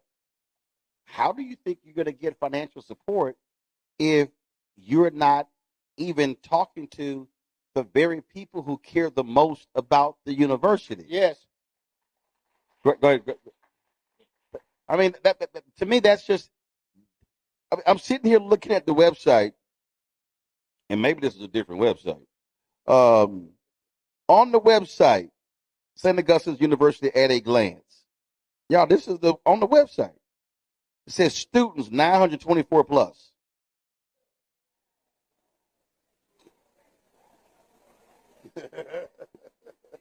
Okay, I guess y'all think I'm lying. It probably has been updated in years. It's 924 plus. What year was it last? No. It's about SAU. It says St. Augustine University at a glance, facts and figures that make SAU a place where students thrive. Sitting on, literally, this is the text on the website. St. Augustine's University was established in 1867 in Raleigh, North Carolina by the Episcopal Diocese of North Carolina, a 4-year liberal arts university with an average enrollment of approximately 1,000. SAU sits on 105 lush acres just north of downtown. So I think the only thing on here that's accurate is 1867 and 105 lush acres. So from a community standpoint, what's next? It's hard to say because I know there's several organizations that I'm a part of. One Wake, the Ministers Associations. We've tried to call them to meet with them. We had a press conference a few months ago right down on the steps on Fayetteville Street, and we invited them to come. Not one showed up. We rallied to try to get Self-Help, which is another organization, a lending organization. They offered them a loan, I believe it's 6-7%. They turned down a loan of 6-7% to keep a loan of 29-30%. It just doesn't make sense. No, it actually does make sense. Well, that's called another plan. Another plan. And so when I say that, it is organizations that have reached out, have tried to offer alternatives, have tried to offer financial backing, but it has all been turned down so that they can pursue a plan that I know I've never seen. The congressman said he's never seen. State rep. But they say that it's there. But organizations have tried. It's been futile, but they have tried. But I know the invitations have gone out to meet with individuals on that board, and it has not been accepted. We've even had a fundraiser in the parking lot here at the church, right here. But they would not come, would not participate, would not be involved in whatever has been attempted by this community. Alfreda, what do you see as what's next? What's next for this community? What's next is the community coming together, galvanizing to save the university. It's just, to me, it's simple. That university has sustained the community surrounding, and vice versa. It's been a reciprocal relationship for my entire life. And I see the community partnerships that are waiting in the wings to come forward and say, okay, we've got you. We've got this. But nobody is going to do anything as long as that board is in place. And what we have to do as a community is put our boots on their necks and make them understand you can't come into our house and take our stuff. Saint Augustine's University, that's our house. It belongs to this community. It has sustained this community, and they cannot take our stuff. Harold, what do you see as the what's next for the community? What's next is the great need for us to understand that this university can't exist without accreditation.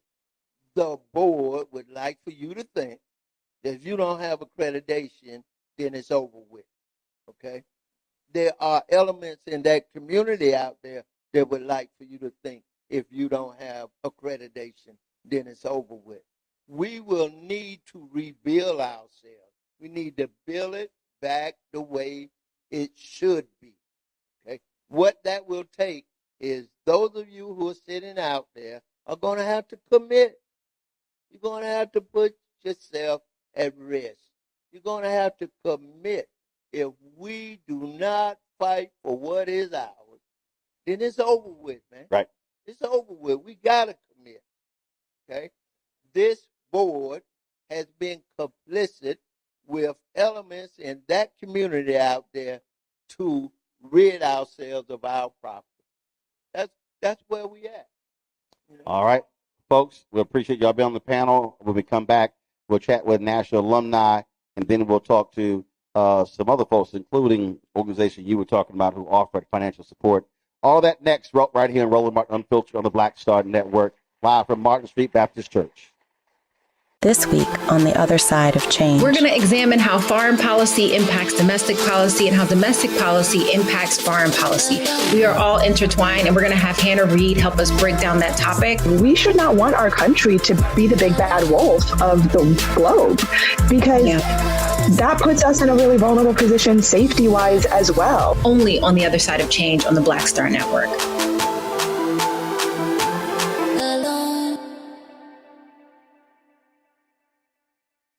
Hello, I'm Isaac Hayes III, founder and CEO of Fanbase. Listen to what I'm about to tell you. The window to invest in Fanbase is closing. We've raised over $10.6 million of our $17 million goal. That means there's room for less than 6,370 people to invest in Fanbase for the average amount. The minimum to invest in Fanbase right now is $399. That makes you an owner in Fanbase today. Go to startengine.com/fanbase to invest. Why? Because current social apps have taken advantage of users for far too long, with content suppression, shadow banning, harmful racist content, and no real tools for monetization and equity. Fanbase has over 1.4 million users and counting, allowing anyone to reach all their following and monetize their content from day one. Social media is the new TV, and whoever owns the apps that distribute that content have the opportunity to own potential billion-dollar companies. While big platforms with uncertain futures are failing to serve their users, Fanbase is stepping up to fill the gap. Don't wait until it's too late. Invest now, invest for yourself and your future. Go to startengine.com/fanbase and own the next generation of social media.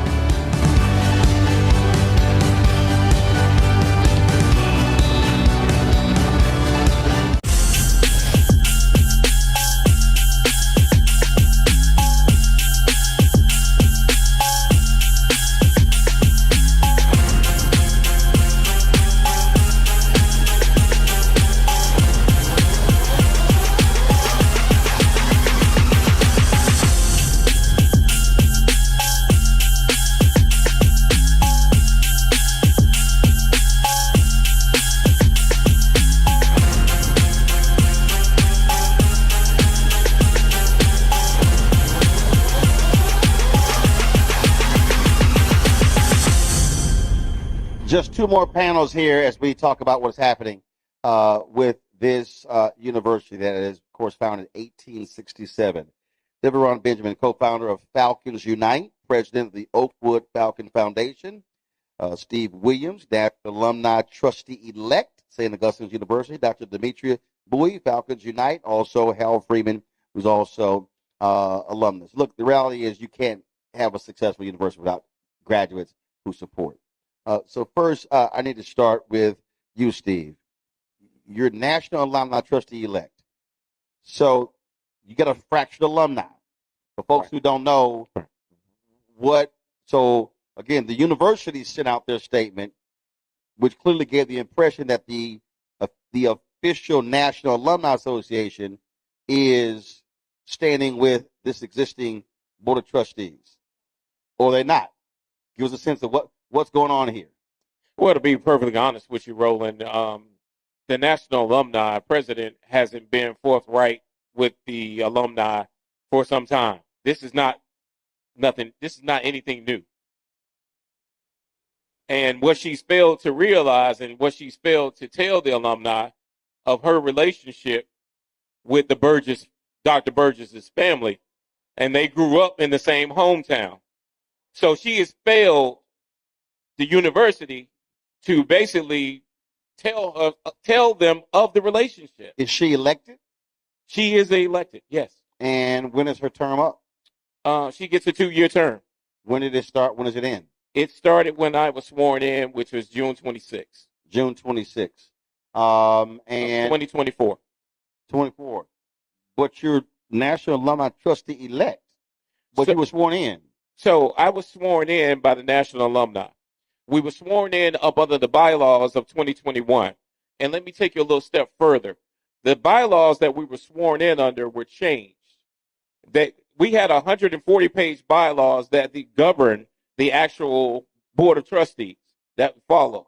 They dumbed that actual they dumbed it down to 26 pages, which basically encapsulated them from even being governed. So that's where the term comes out, oh, we're self-governing, right?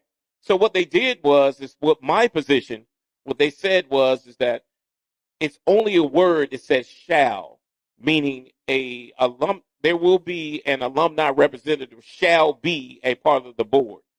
So that was the technicality that was in there.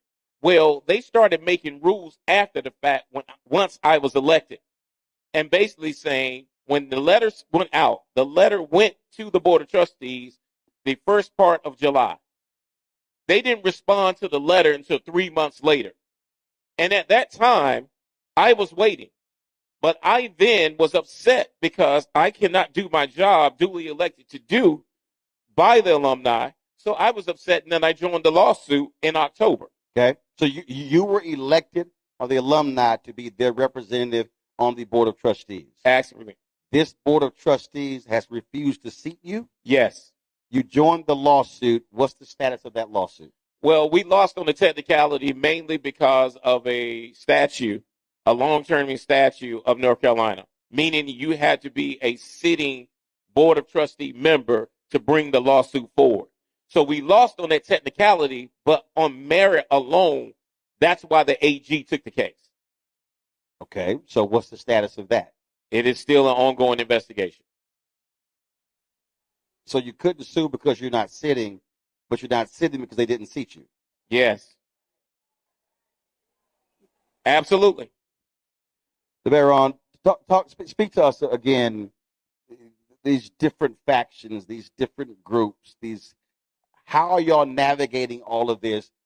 Who speaks for whom? I mean, give us a sense of just what y'all have been dealing with in terms of all this turmoil back and forth. As far as Falcons Unite, we've been fighting the boards and not just the board. The board has changed. And Brian Boulware and James Perry, they've been holding their grounds and changing out the pieces and consistently hurting us in the process. And ultimately, you have Save SAU, you got Falcons Unite. You got all of these organizations that were created because the school wouldn't let us in. See, with Falcons Unite's original members, the way we got together about 15 years ago, He was trying to donate money. Dr. Bowie was trying to donate money. I'm calling over there trying to donate money. We're trying to be mentors to the students. No one would call us back. Y'all trying to give money. Okay, I'm confused. Demetri, y'all trying to give money, but ain't nobody calling you back to take your money.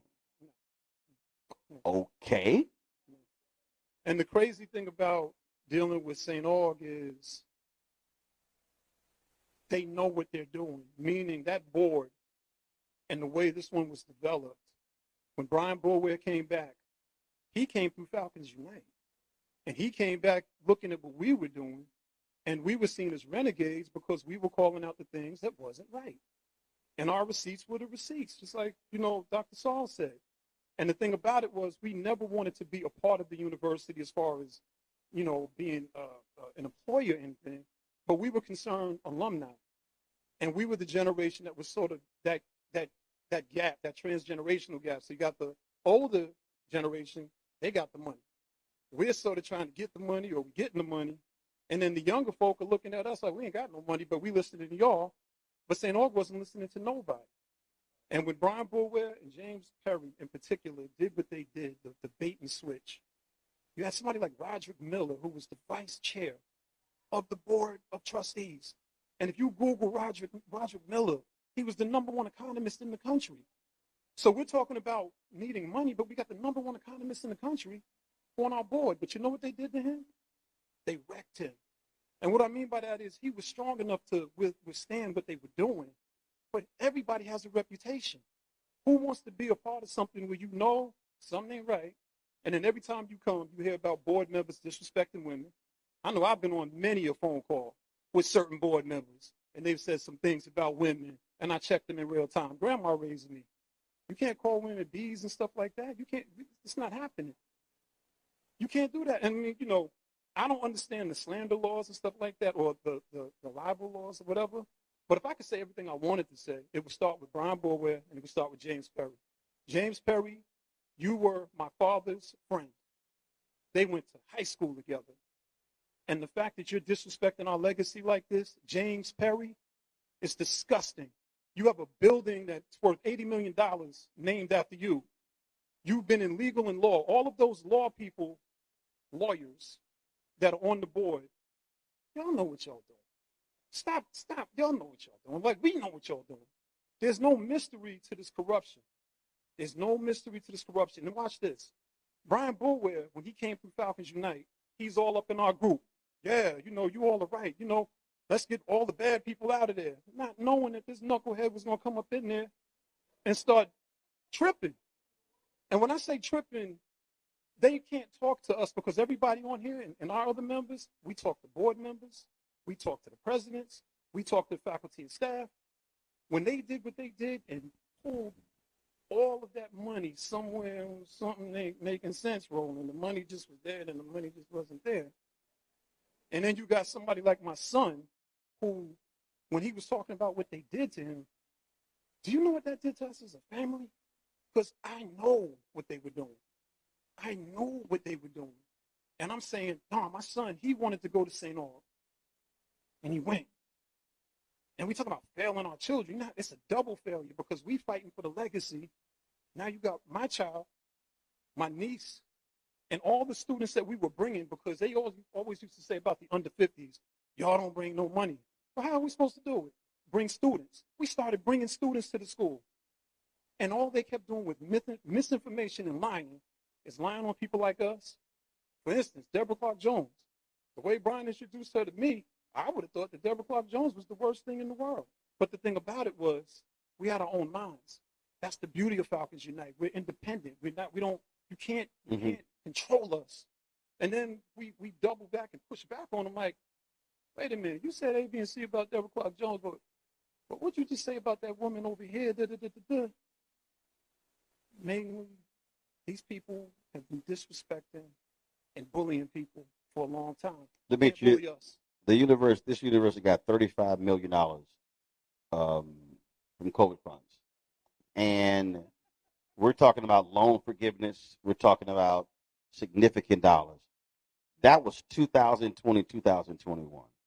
I have talked to other HBCUs that's talked about how that money saved them, allowed them to pay off debt, things along those lines. I do not understand how they got 35 million, and here we are 5 years later talking about how bad this is. Roland, I think somebody stole some money. Roland, they told my son he owed 12 grand. He's a legacy student. How you owe 12 grand? You didn't. They never gave my son a refund. My son was a senior. They never gave him a refund. How he owe you all this money, but you owe him all that money? And then when you call them on it, they don't say nothing. They hide. That's what cowards do. That's what they do. Take advantage of children, take advantage of women, disrespect people, bully people, run through the campus. But see, the funny thing about it is it wasn't weakness with some of these people that got ran up out of there. It was their pride, their sense of being, their sense of God. Because all that stuff about being postal and stuff, it should have applied for some of those things before. Please, God, forgive me for what I have to say. Demetria, go ahead. Just to add on to what Devron was saying, to answer your question, Dr. Christine Metfeld did what she was supposed to do with the money. If you remember, you said the key word, COVID. So what happened during COVID? The kids were sent home.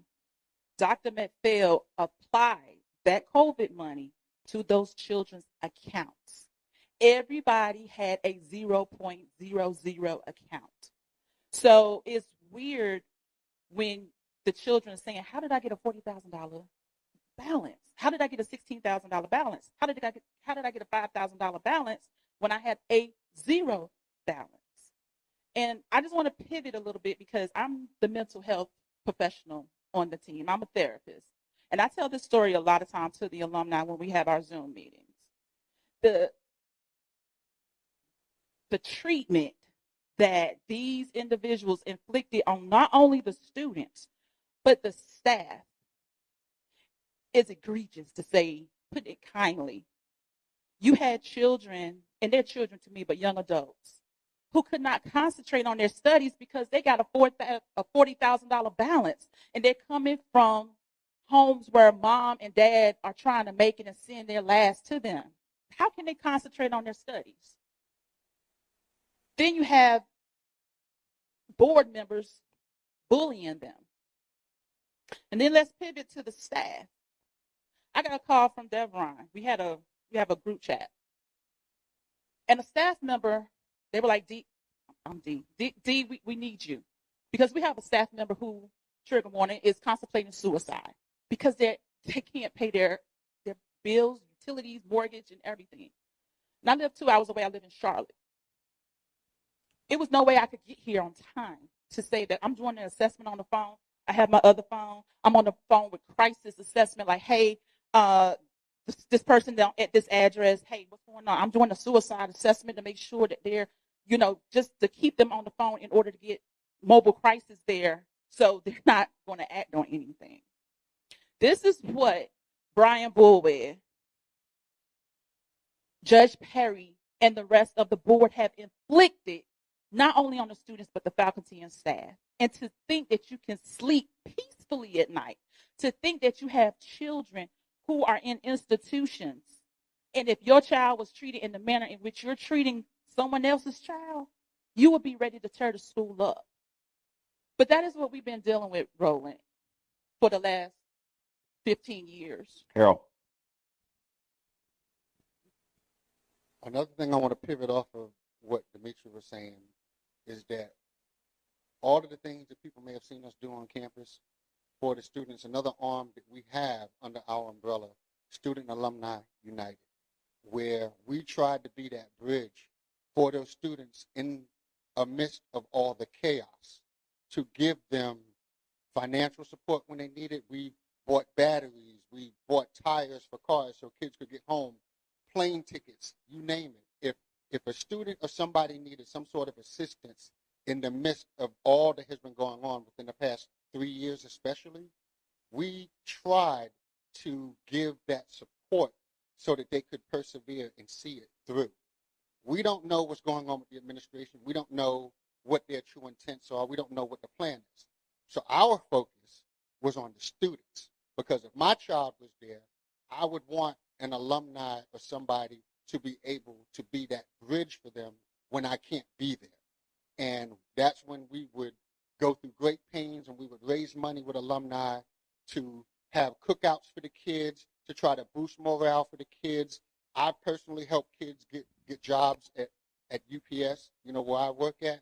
And we tried to do everything that we could to help the continuity of life on campus. And everything that we have ever done, we have always dropped the line to the administration, to the president, and told him this is what we're wanting to do. And sometimes it got to the point where I said, you know what, this is what we're doing. And there have been times that we have actually come on campus just to do a check, and they would try to keep us off campus to keep us away from the kids.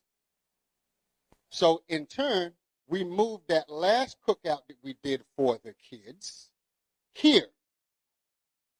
And we had that here for the kids. And they have always been very grateful, appreciative. Our phone lines in that chat that she spoke of, it blew up all the time. And there has never been a time where there was a staff member or a student in need that we didn't put the call out and the alumni come together and we were able to put that fire out and help that person.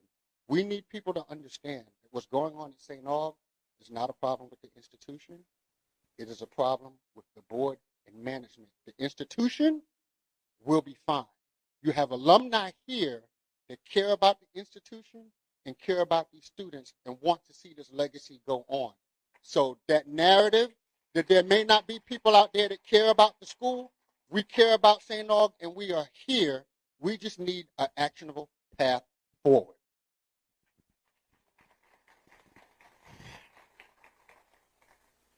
I have to gather myself before I talk, mainly because it's been a real triggering situation, right? We brought 25 students to St. Aug, and we had to watch all 25 leave and transfer. This group, Falcons Unite.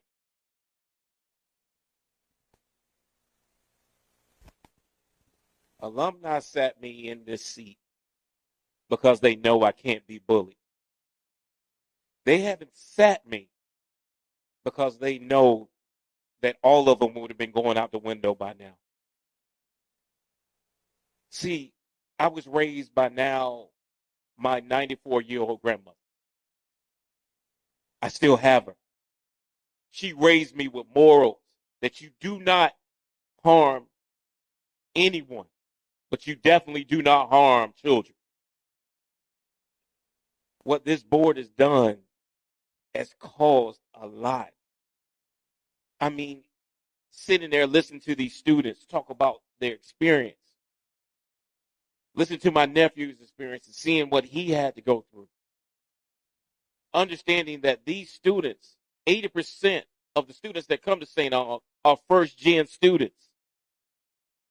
So what does that mean? That means their families basically pony up what they could to send them to there so they can make a way. They can be the difference in their family.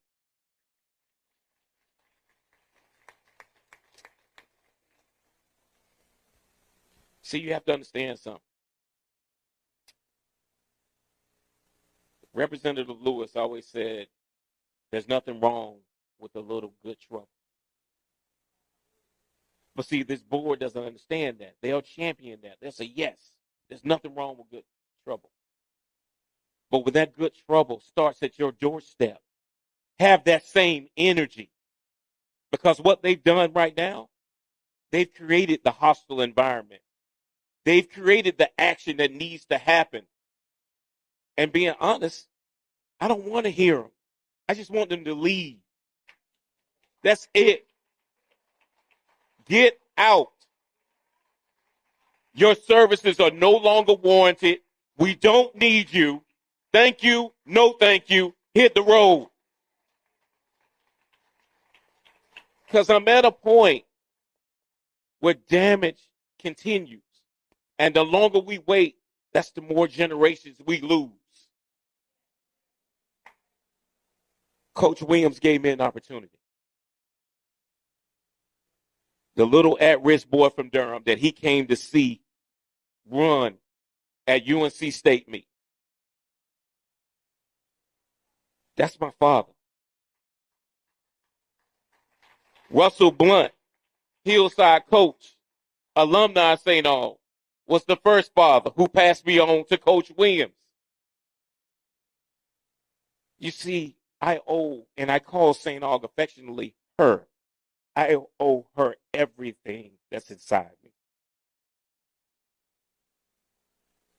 For 15 years, we have fought several boards, several administrations. We have called out the egregious things that we've seen. We're not going to stop. We are very resilient. The question is not when you're going to leave, is can you outlast us?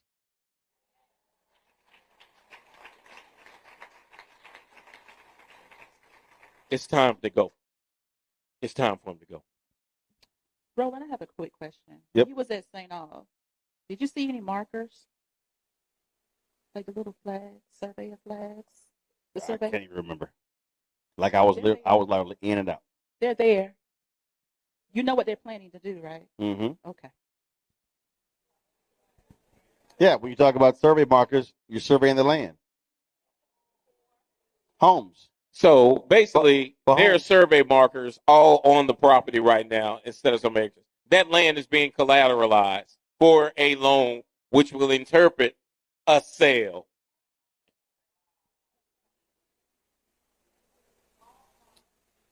There was a conversation yesterday that we had, and I'm going to call him Marcus.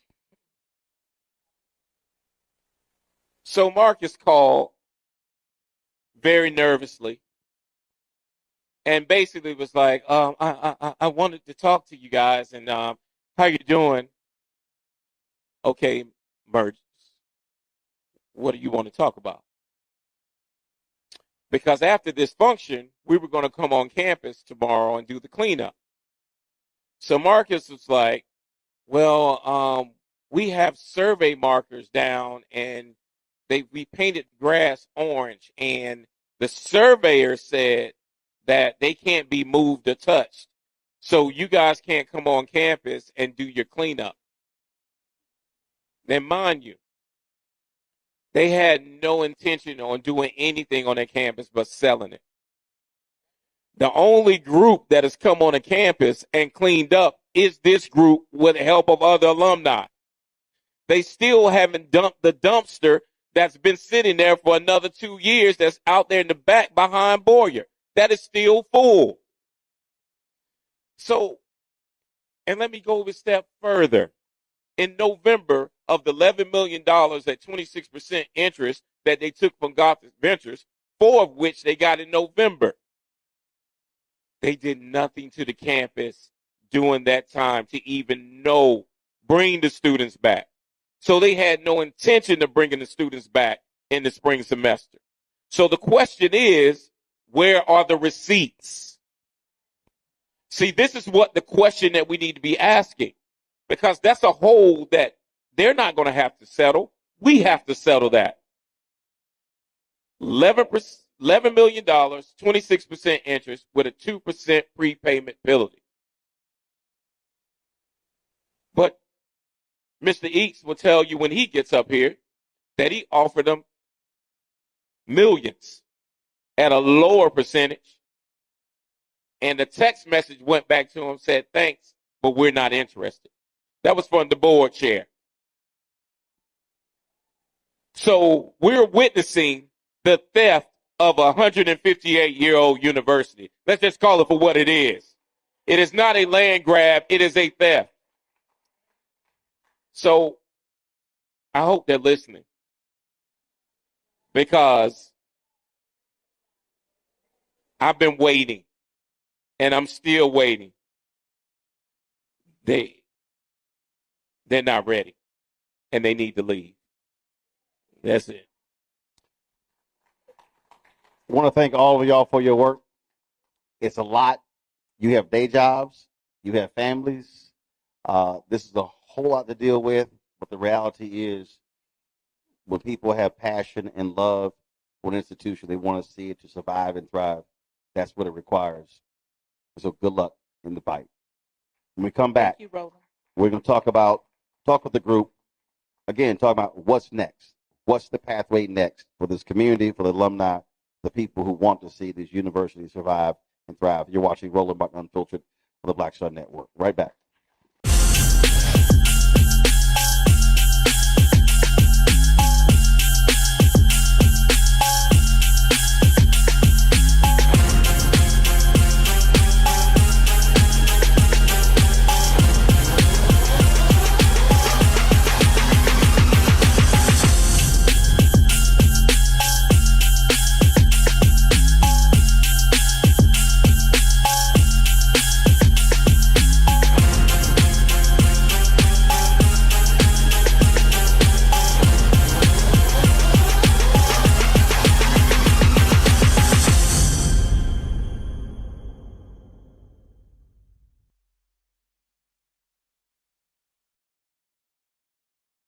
This week on the other side of change. We're going to examine how foreign policy impacts domestic policy and how domestic policy impacts foreign policy. We are all intertwined, and we're going to have Hannah Reed help us break down that topic. We should not want our country to be the big bad wolf of the globe, because that puts us in a really vulnerable position safety-wise as well. Only on the other side of change on the Black Star Network.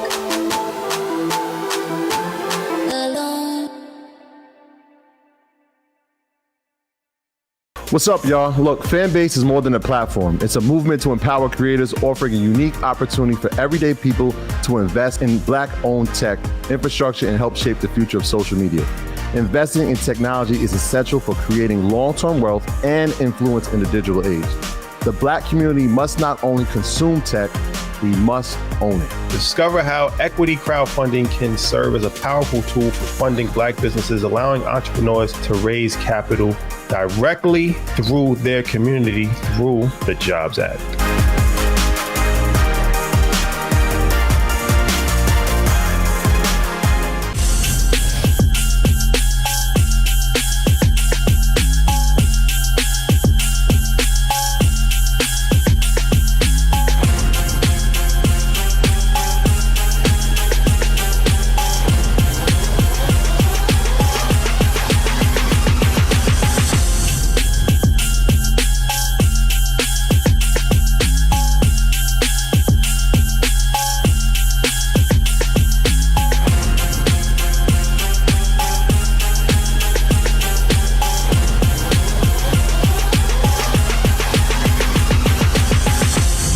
Welcome back to Market Street Baptist Church, our final discussion with our St. Augustine's Town Hall. Joining me right now is Dr. John Chapman. He helps HBCUs regain accreditation.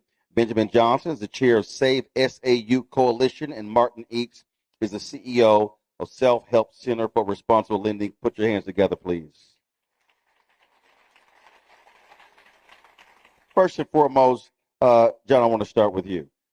You saw, I read the letter from the university, where they talked about it and how they're trying to go through the arbitration process.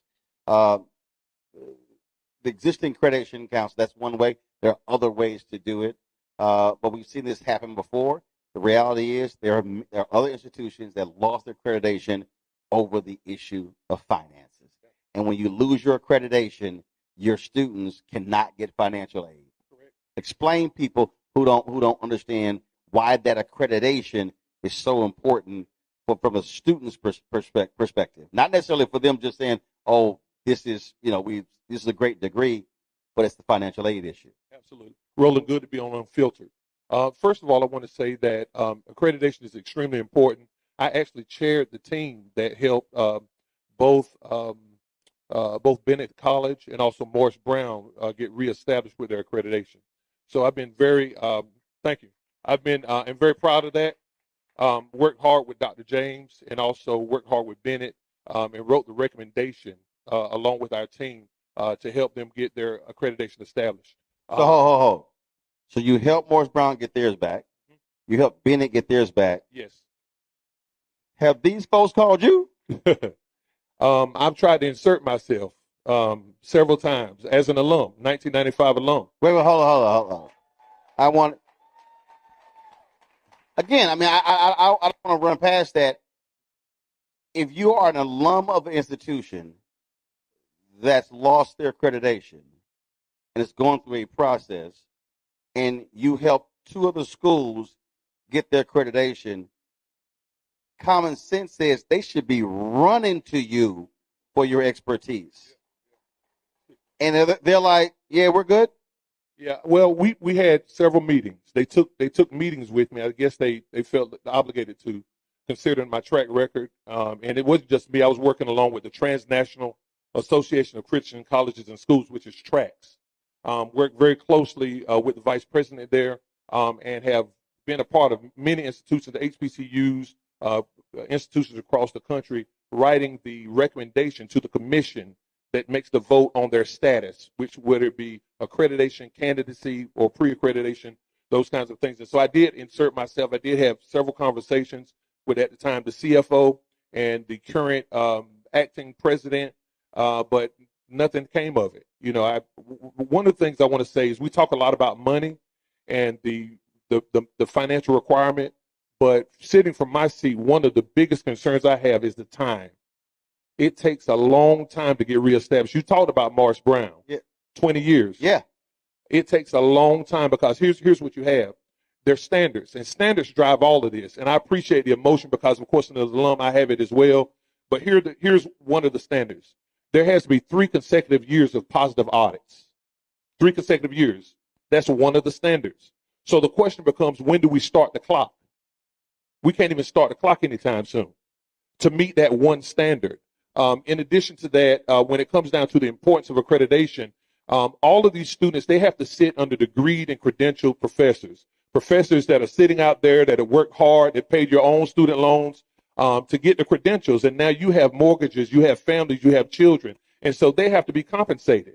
The compensation that is that would be consistent with other competitive institutions is only done by students being able to qualify for financial aid. And with all due respect, I know there was one person who talked about accreditation is not important, but I would respectfully disagree, just because when it comes down to dealing with standards, when you have 1 degree program, sociology, 1 degree program, political science, 1 degree program, one of the standards is you have to have 1 full-time faculty member to oversee that program. That would be like a dean.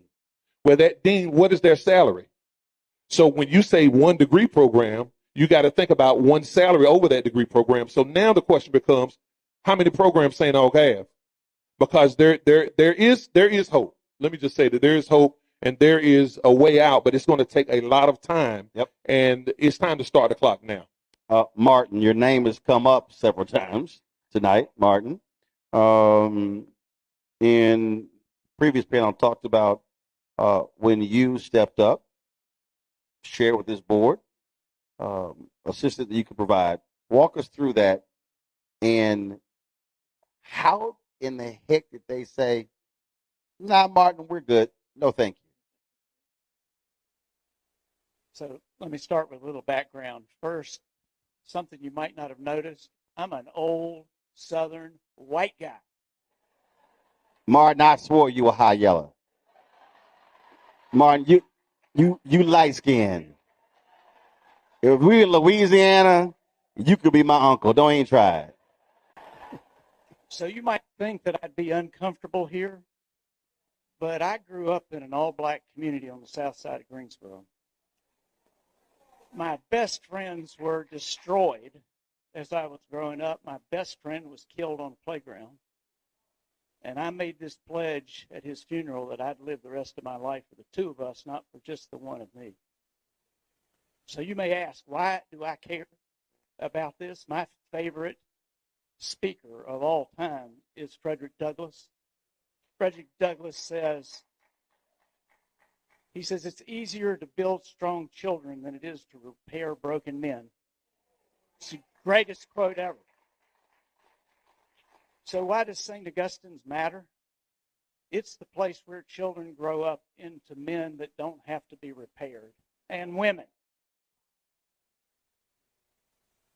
So I started in 1980 with a small group that what we wanted to do was translate the civil rights gains into the economic arena.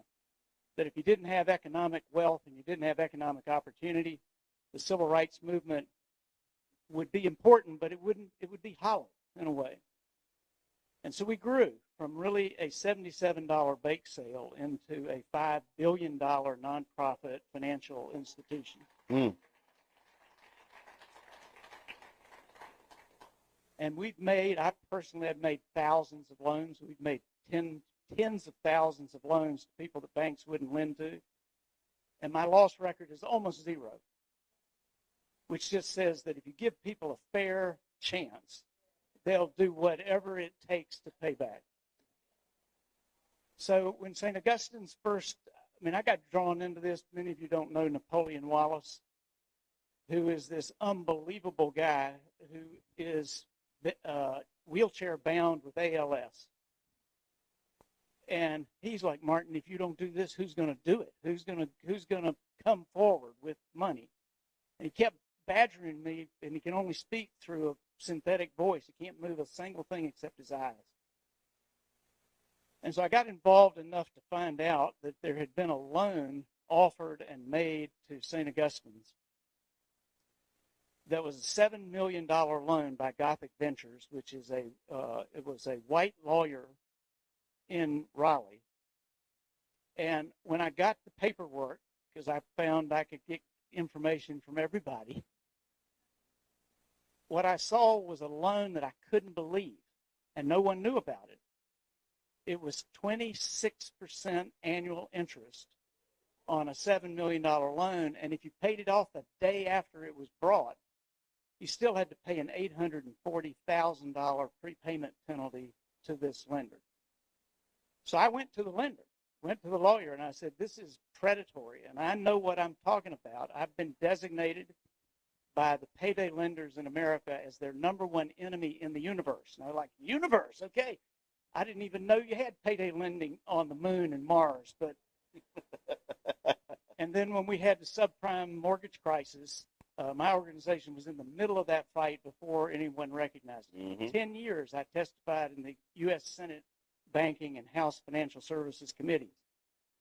So all I can tell you is that when I say a loan is predatory, I feel like I've earned the right to claim the expertise that I know what I'm talking about.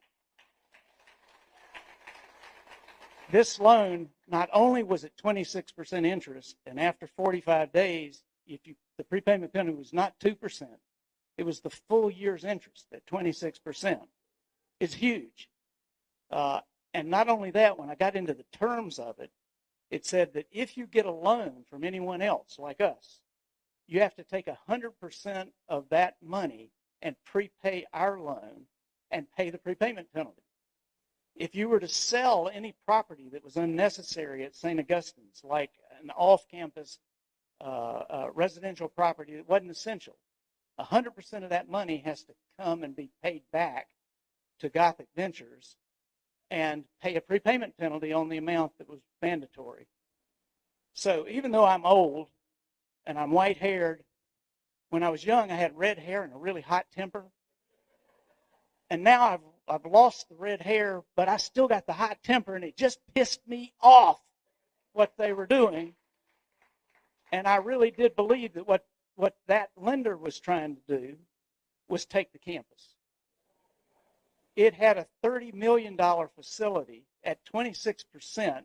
Most people who don't do finance don't know this. After 3 years, the amount of $30 million would double to $60 million. 3 more years it'd go to $120 million. And then the campus is gone. Not just the university is gone, but the debt would have built up such that you cannot then recover it at that point.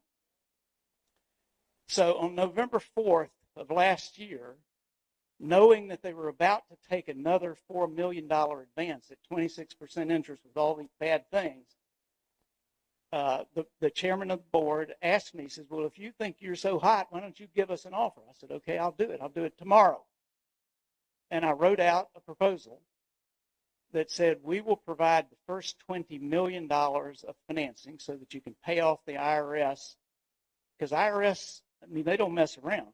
Those penalties just keep going. The penalties keep going. It's a criminal offense, and they can come and seize your cash at any time. So you just can't run an organization.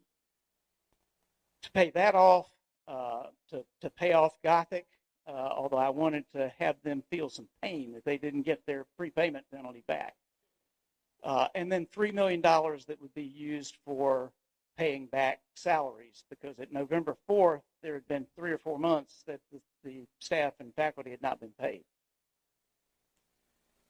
So I put that in, I gave it to the finance committee of the board, I presented it to them, and I did get the message back from the chairman saying, well, I'm going to read it so that I don't get it.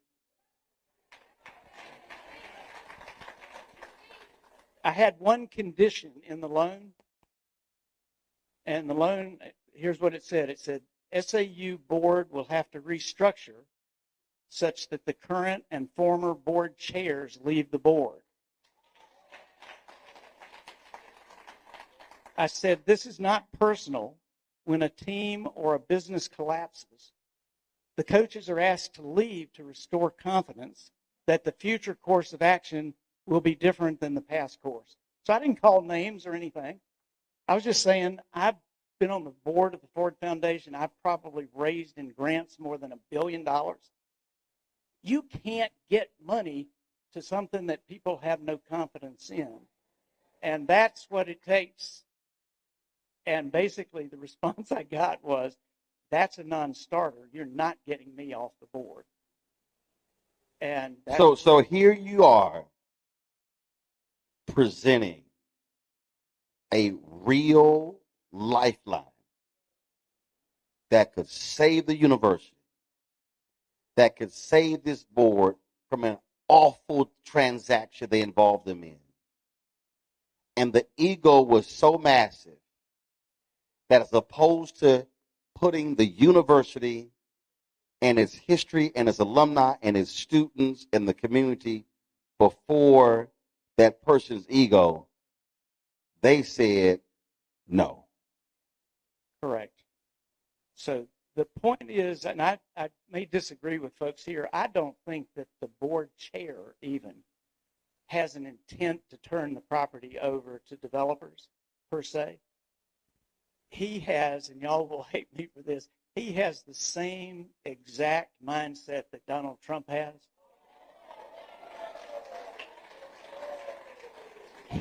He believes that he is the only person who can actually save Saint Augustine's University, and yet he will be part of the problem because he can't see past himself. Now, what I would say, you've heard the old saying, without vision, the people perish. Yep.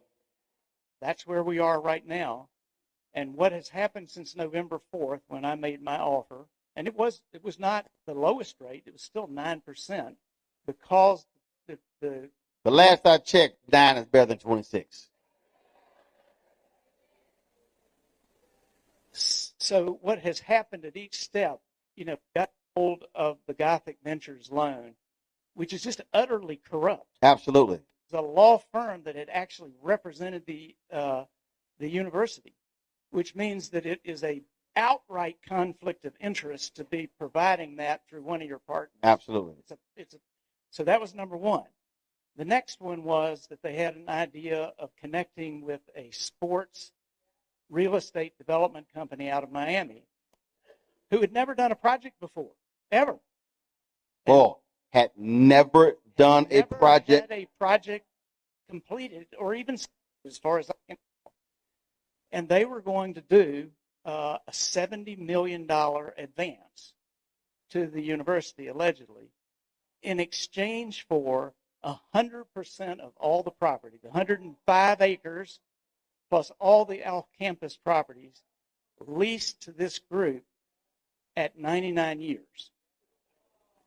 So if that had gone through, it would have basically transferred the campus, and it's complicated, but it was all untransparent until we got a hold of it and got the Attorney General involved, who said this doesn't make sense.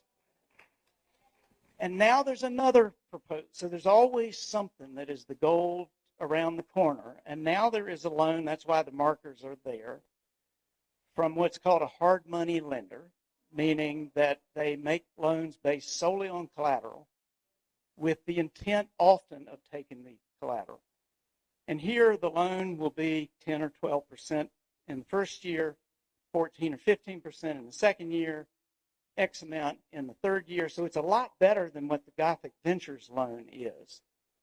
But it's still unsurvivable for the university, that just the excess interest being paid on the Gothic loan, if we'd gone that path, would have required 50 to 60 staff and faculty members to be terminated simply to pay the interest between 26% and 9%.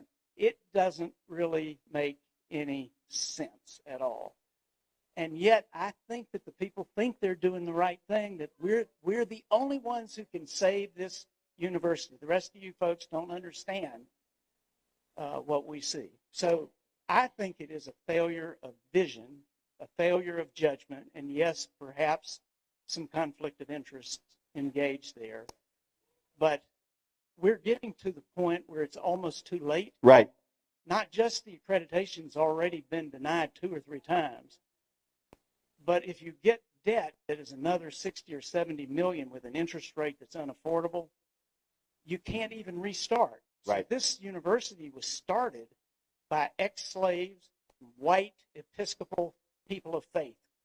Those were the folks. Right. I think we're at a point, and so I promise to do this, but I can't believe we're complaining. Y'all need to go occupy the campus, take it over, and really say this is our land for 158 years. We're not going to wait on the Attorney General. We're not going to wait on another loan with markers that will put you so deep. Who the gentleman was who said, we can outlast them? No, you can't. If they get you so deep in debt, as again, Frederick Douglass once said, he says, there's nothing that has enslaved, freed slaves as much as debt has been free. That was his analysis in 1865. Benjamin, so this is, when I walked on that campus, the point that he just made, as I'm looking at it, I first go, the amount of money you're going to have to spend to bring these buildings up to standard. When buildings are not occupied for a long period of time, when they sit there, they deteriorate. We're not talking one building. We're talking multiple. We're talking now millions of dollars. So then when you go the accreditation issue, then you go the loan issue, the debt issue, it's literally as if these folks are not trying to actually save the institution, because there literally is no logic. There's no logic to saying no thank you. There is no logic. There's no logic to have a graduate who helped 2 other institutions get the accreditation back, including one North Carolina, and you're like, yeah, we good, we're not going to meet with you. That is insane to me. And Roland, as we've talked before, the illogical process that this board has done is you don't have anything to compare this to.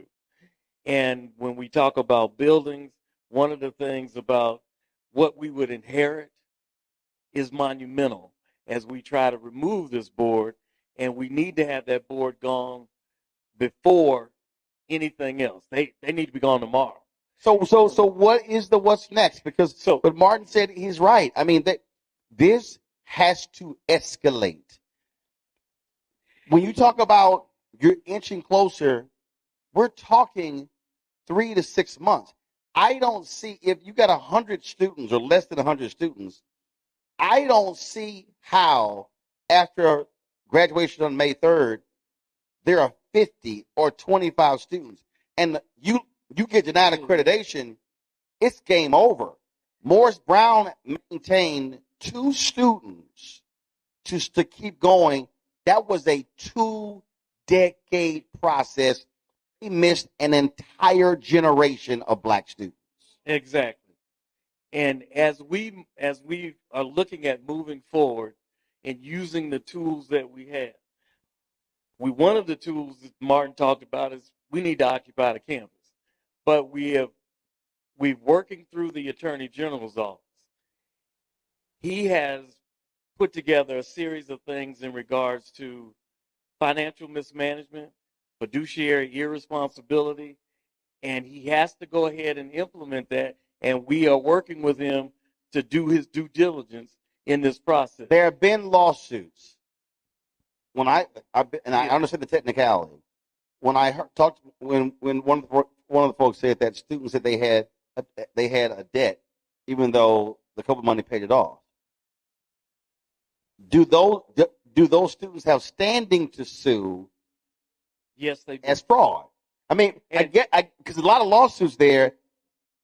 Who has standing? The students and the parents of the students have the most prominent standing. So, is the alumni or someone else looking to sponsor one parent, one student to file that lawsuit to get an injunction, to get something? We have garnered those students and those parents. We have put them in touch with our attorneys who, when we had our case, and we are moving forward with that. How soon? We have collected documentation from the students and the parents. We've got situations where the school itself, and the documentation is that the school was doing illegal drawdowns from the Department of Education. That's federal. Yes. Which means that's the U.S. Attorney. That's the U.S. Attorney. And then now with our Attorney General, our State Attorney General is looking at that with all of the Department of Justice, the federal group, Department of Education, and all of that is part of his investigation now. Okay, and so, and I will say in regards to what was in the Sachs report was that there was $10 million that was unaccounted for. And we also were finding that there were students who had not received their Pell Grant, their work study money. That's also federal. Yes. And so the Attorney General now has talked with the Department of Justice, Department of Education, and they're doing their investigation. Now, they have not talked to us directly as to where they are, but we do know that that's going. And the Attorney General, the local Attorney General, the State Attorney General, took our case.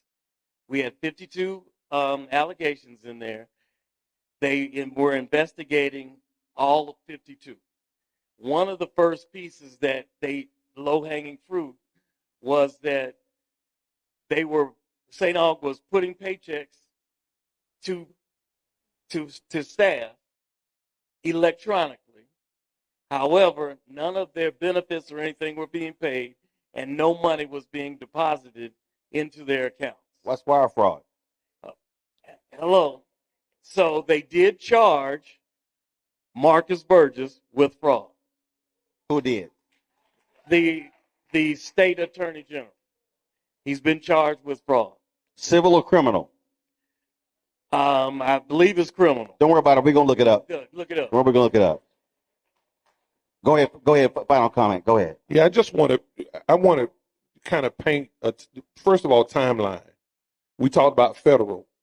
We have to realize our options are very limited from the standpoint of that our beloved school has a scarlet letter on it. So what that means is you first of all got to get permission from the Department of Education to reapply for accreditation. The Accreditation Association has to get permission from the Department of Education to accept the application. There has to be a 1-year wait period before you can even apply. During that time, a self-study needs to be done. And just like no money will be given until leadership is gone, no accreditation will be given as well. Martin, final comment.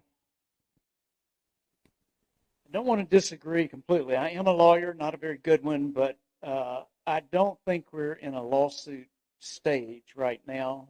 The Attorney General did a great job in reviewing this sports deal with the realtor. But the problem is that the state Attorney General has statutes that give him what authority he has. Right. And he has the authority to do two things. Number one, if there's a transfer of more than 50% of the real estate property, he has to approve it. And what they've done now is if you borrow money against 100% of the property, that authority is not triggered. The second thing is that they find that it is an absolute violation of fiduciary duty. They can take the entire institution and put it into receivership. Mm-hmm.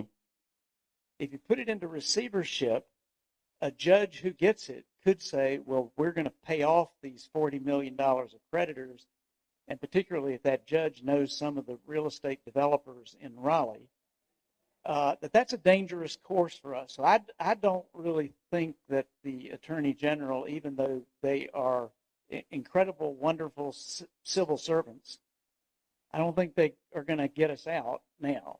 That we have to do something dramatic before this next stage of debt comes in. The board thinks that this debt will save them and get them reaccredited by getting 50 or 60 or 70 million dollars of debt.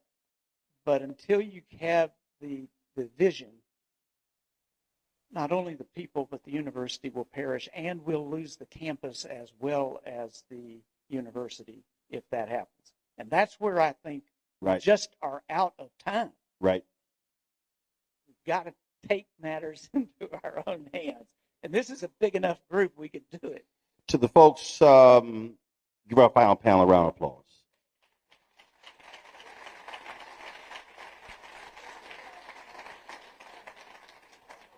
Since Martin talked about Frederick Douglass said, power concedes nothing without a demand, never have, never will. But he also made clear, agitate, agitate, agitate. This is a moment where this community has to escalate this. This is a moment where these folks cannot be comfortable anywhere. This is a moment where pickets should be unleashed at their houses. This is not about playing nice anymore. This is not about, hey, we're good. No. This is literally the future survival of an institution. And if this institution goes extinct on our watch, we cannot blame anybody else but this generation. That means when you're having a conversation about your university, you will be having an historical conversation. You will be having a conversation of what it was like when. You will be driving by the property and saying, there once stood this. What we have to understand is that if we don't take collective action, then we lose. Last sermon Dr. King gave, April 3rd, 1968 at Mason Temple.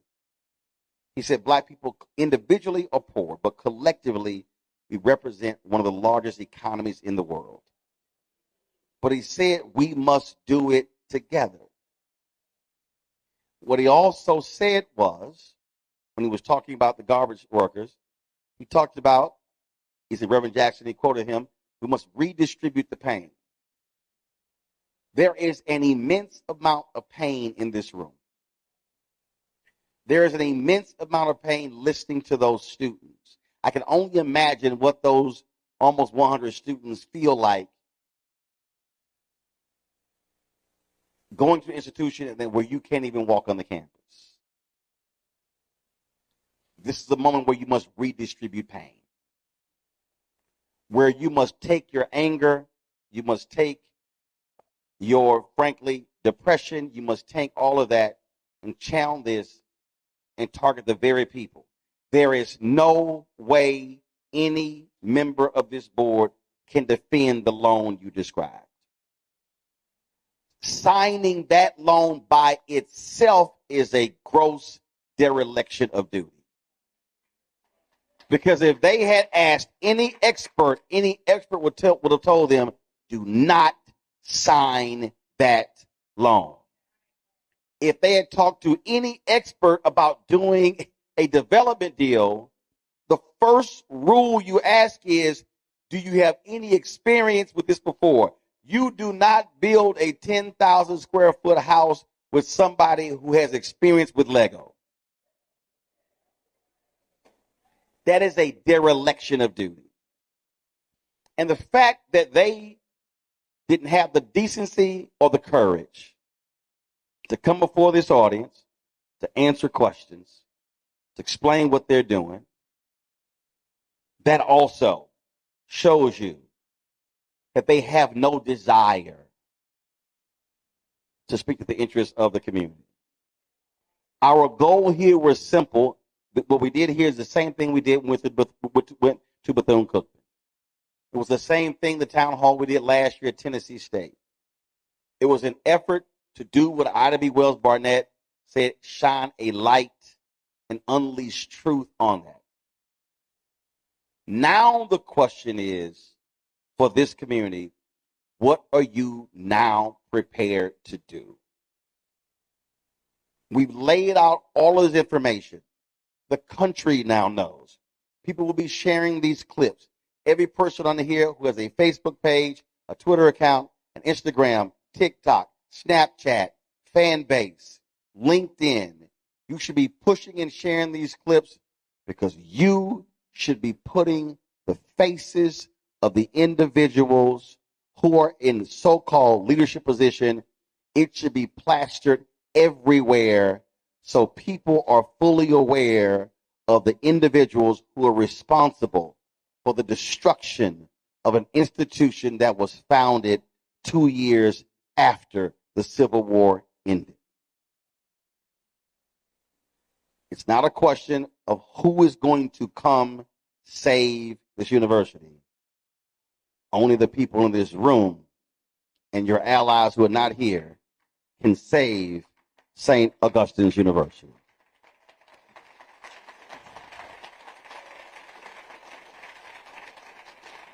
Let me shout out the pastor of this church for allowing us to be able to broadcast this show. Thank you so very much. Thank you so very much, Doc. Let me shout out Cornell Conway with Gain Sports for hooking me up with this sweater. I appreciate that as well. And let me thank all of you for being here. I created this platform because I knew, first of all, I created this platform when TV1 ended my show because I knew with Tom Jones' retirement in December 2019 that we needed to have national platforms that were black-owned, that spoke to our interests. The reality is MSNBC, CNN, Fox News, ABC, NBC, CBS would never do anything like this, would not expend this amount of energy, time on it. When I look at the fact that more than 3,000 and 4,000 people were on our channel watching this, people all around the country, in Canada, in the UK, in Jamaica, in African nations, in the Caribbean. And so do not be surprised that when this ends, you're going to be hearing from people all across the country who are going to be saying, how can I join in your fight? And so we thank all of you. We appreciate it. To all the folks, don't forget, I'm going to see you guys Monday. I'll be in Myrtle Beach, South Carolina. Darius Rucker, Hootie and the Blowfish have their Monday after the Masters Golf Tournament. I'll be spending some time with them. Got to see my man Darius. Also, folks, do not forget, all of you who watch, all of you who pay attention, we don't have millionaires and billionaires supporting our show.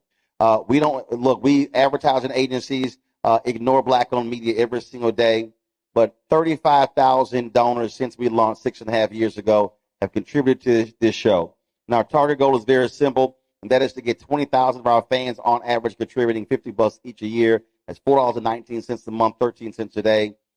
That is critical for what we do. because we want to do things like this all around the country. There are elections that are coming up. There are other issues that we want to focus on when it comes to health and business. And there's no other, let me be real clear, there is no other black-owned media company in America that does what we do here. No one else goes on the road, does live broadcasts, connecting with the people. So your support is critical. And so those of you who, of course, support us via Cash App, use the Stripe QR code. You see it on the screen right there. Just point your phone to it, the Stripe QR code for Cash App. If you're sending check and money orders, I love my people who do not believe in electronic payments. They've sent 800 checks in the last month and a half. I have to open every envelope, categorize it, sign it, all of that, but it all cashes the same. And so do me a favor, make it out to Roland Martin Unfiltered. Don't make it out to Roland Martin, Uncle Roro, Black Star Network Unfiltered, because it's an issue with the bank. Just make out to Roland Martin Unfiltered. P.O. Box, got the P.O. Box right here, up on the screen as well. And of course, PayPal is R Martin Unfiltered. Venmo is RM Unfiltered. Zelle is Roland at RolandSMartin.com. Roland at RolandMartinUnfiltered.com. Download the Black Star Network app, Apple phone, Android phone, Apple TV, Android TV, Roku, Amazon Fire TV, Xbox One, Samsung Smart TV. Be sure to get my book, White Fear, How the Browning of America is Making White Folks Lose Their Minds. I'm going to be signing copies over here when we get done. And also get the audio version that I read on Audible. All of you out there who want to get our gear, y'all know we have our merchandise. Our new shirt is with the quote, MAGA chose between woke or broke. They chose broke. And also get our other shirt, Don't Blame Me, I Voted for the Black Woman. So go to rolandmartin.creator-spring.com or go to blackstarnetwork.com. And don't forget, download the app Fanbase. And also, if you want to contribute to the crowd fund there as well, go to startengine.com/fanbase. Again, thank all of you. Thank the pastor. Thank the church. Thank the audience as well. Folks, we're going to keep doing what we do as long as there's breath in our bodies, speaking truth to power, even when it comes to people who look like us. Because remember, all skin folk ain't kin folk. Y'all know how I end the show always.